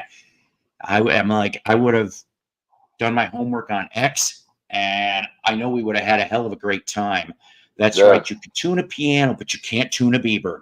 That is absolutely correct. Bieber has had his time and place so well and was the biggest star in the world for a few years. Fair play to him. Yes, I actually have heard that, and that is a damn good cover. Music for the teen girls always does well, because, yeah, those teen girls, you know, over the years, you know, they changed it all. You know, back in the 20s and 30s, it was like, let's see if I can do this. It's big. And then in the 40s, it was Frank Sinatra. Then in the 50s, Elvis. And in the 60s, Beatles. And it just kept changing. And then we get to Believers. I don't know, whatever. Hey, I'm putting some of these albums on my eBay if anybody's interested. Hang on, I'm almost done. Yeah, X is doing their farewell tour as we speak, and I heard the new song. And then lastly, if you guys are fans of Bob and Tom from a few years ago, I got to meet this guy. And it's a 3 CD. And if you remember Donnie Baker. Donnie Baker. He'd always be like, come on, man. And he'd be like, one of the damn discs is missing. What the fuck? Shame on them. But he would always go up at the end. He would be like, Is like his tagline at the end would be like, his boss's name was Randy, so he'd go, "Shut up, Randy, you fag," and then he goes, "I gotta go." That's what he always would say. So that was my CDs. Now, what do we have that you are Oh, right selling here. on your thing? Ooh, look, you got a I film. Livingston I got Taylor. plenty of films. Yes, this is up. See if you Steel know any on of these groups. Span.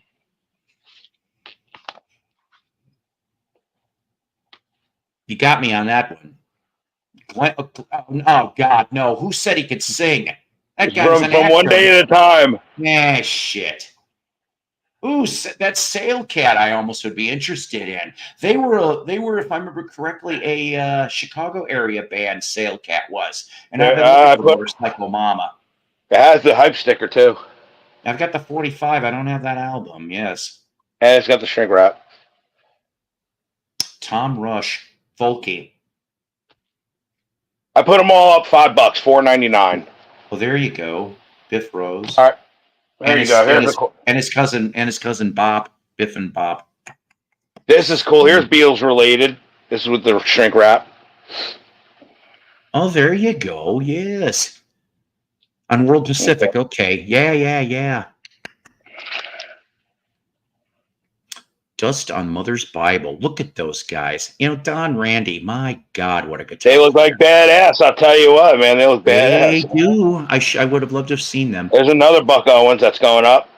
Oh, okay. It'll be up tonight. So Look go at to her 16 with mil. the bandolero. No.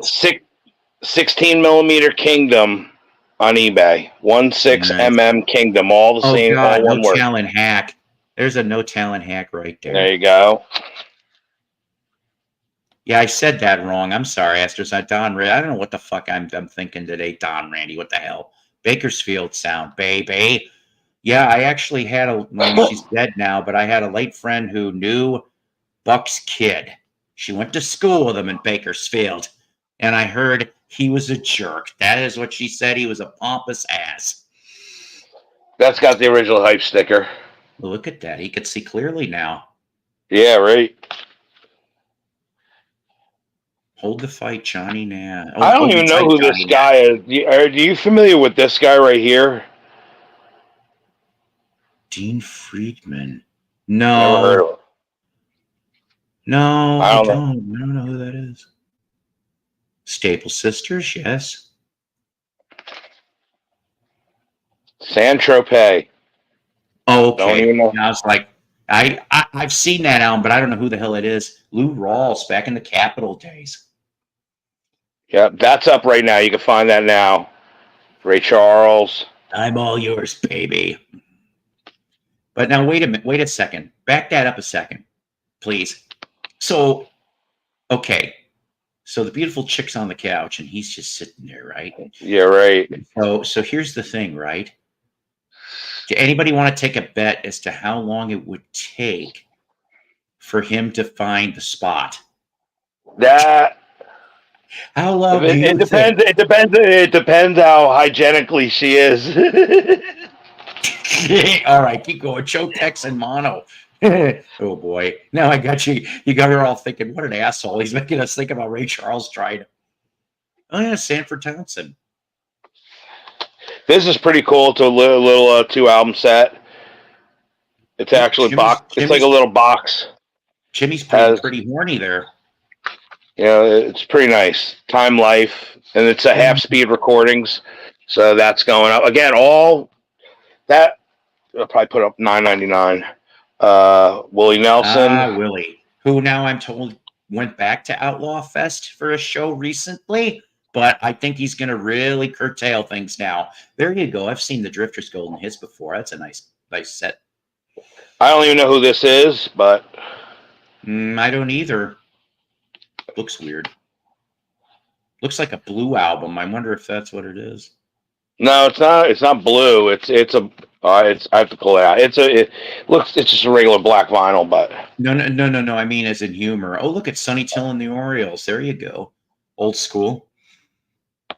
And I have a few of these. Oh, there you go. Holler Dozier Holland. You know what? I've never come across a copy of Supremes a Go Go where they're sitting in the stools. Never seen one all these years. This is interesting. This is actually pretty nice. This actually has a booklet. And her sister, the Flying Nun. And inside, right? This I'll take out because this is pretty interesting. They both it comes. Yeah, but it comes with this little packet right here. Check this out. A gift from Sketches of Convict Life, painted by. Oh, okay, all right. And then you open it up, and it's got these like little art pieces. Mm-hmm.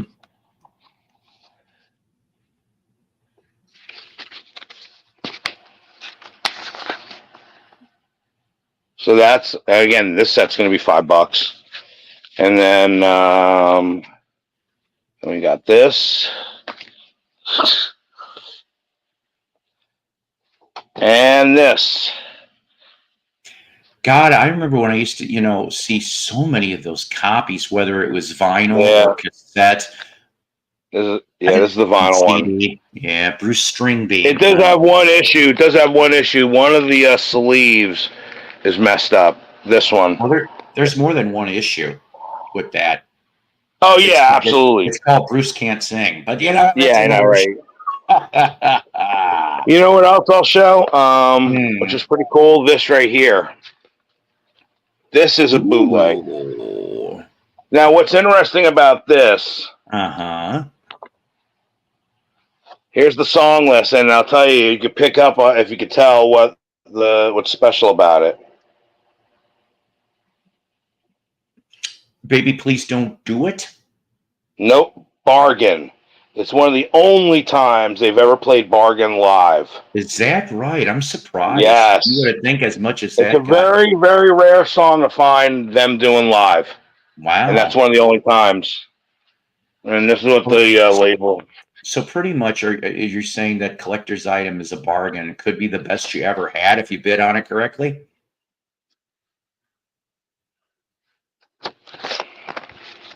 I only ever came across one Who bootleg, and it was the art for it was pretty cool. I thought it was the Who's Zoo. It looked like it was their faces, but it was on animals. Right. It was all drawn. But look at all those. So how many of those are of the adult nature, sir? Ooh, Twilight Zone. There you go. Speed Racer. Oh, look at all that. Look at the Beatles. Look at that through the years. I got 2 reels of that. Yep. Oh God, Roland and Rat Fink. TV tidbits. Oh man, those are cool. Underdog. Penelope Pit Stop. Yes. Uncle Waldo. Let's see if I can do the imitation of the dog. I don't know if I could do that today. I don't know. It's about as best as you're going to get, guys.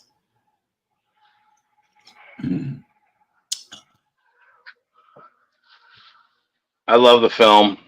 Film is just so incredible. Very much so. Well, like I said before, speaking of film, I remember that. Oh God, what was it? Damn it!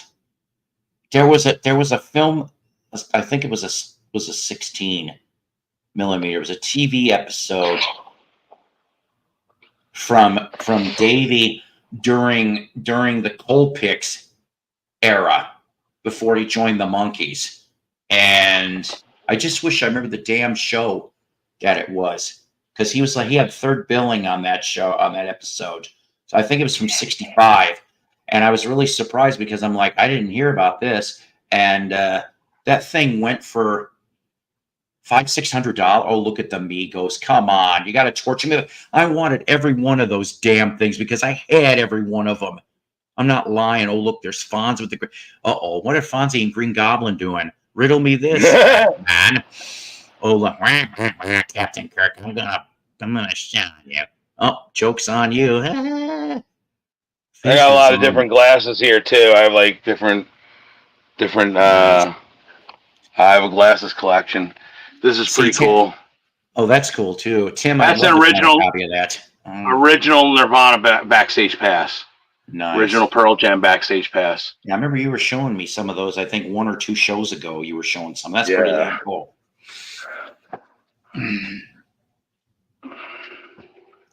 Oh, wow.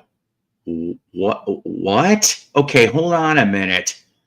Where did you get those? Those are actually Comic-Con? from about those were about 20 years ago. They reissued they were Remigos, they were called. Right. Is that okay, let me ask you. Is that the company that made the Sinestro figure? Because I came across one of those like that. I think so. Yeah, because I was like, wait a minute, they didn't make a damn Sinestro back in the day. That I'm really positive about. Oh, look at that. John says, I have that Who album boot, and I was there at that very show in 71. Are you And as a ticket serious? Lucky you. Yeah, what the Lucky hell? you. That's a phenomenal show. Phenomenal show. Oh, yeah, look at that there. Yep, that's a sealed double fantasy. Yeah. And that 145 sleeve is damaged. Mm. One of my favorite soundtracks of all the time. I love Grease. Come out and play. It's one of my favorite album covers. You betcha.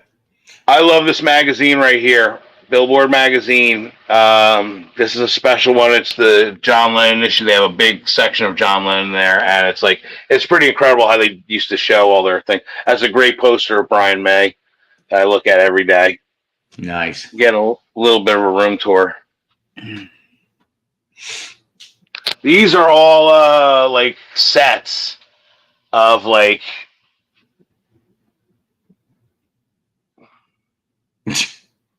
They're all dealership stuff. Yeah, I was going to say, yeah. Huh. And wow. I have one of these up. This one right here. I'll show you. Somebody might be interested in this kind of stuff because it is record related when you think about it.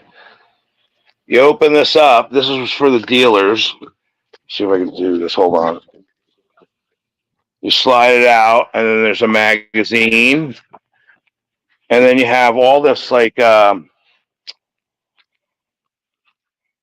You have the film strips that went with it. And then you have all this other literature. Oh, I have doubles of this one. This one's one of the doubles. The other one, it has actual like 45s that go with. Here's another record that's going up. Oh, yeah, the high-lows. The high-lows. I want to put this set up.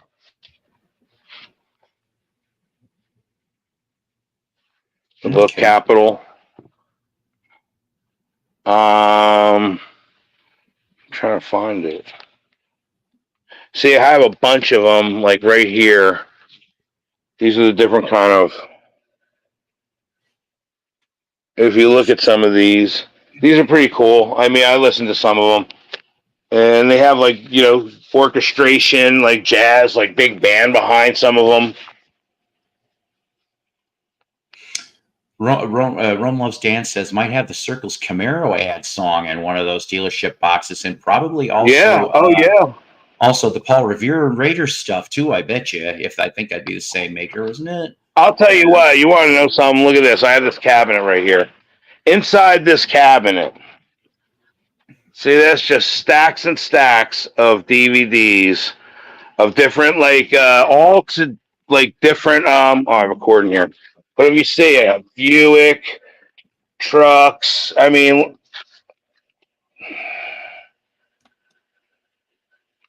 I have thousands and thousands. Wow, that's crazy. But just Nash alone, this is all the Nash. Everything. This is Packard. This is trucks. This is Cadillac. Oldsmobile. I sell some of these AMC. So any car nuts. Lincoln Mercury, GM. The next shelf is even more. I mean, just stacks. That's all races, and these are like car shows at Hershey. Hershey does a big like antique car show. Yeah. So I have thousands of these shows, thousands of like car stuff, Wow. thousands of films. There's a Monster Mash cereal box. Right. That's where they mixed them all. Yeah, that's when they mix them all.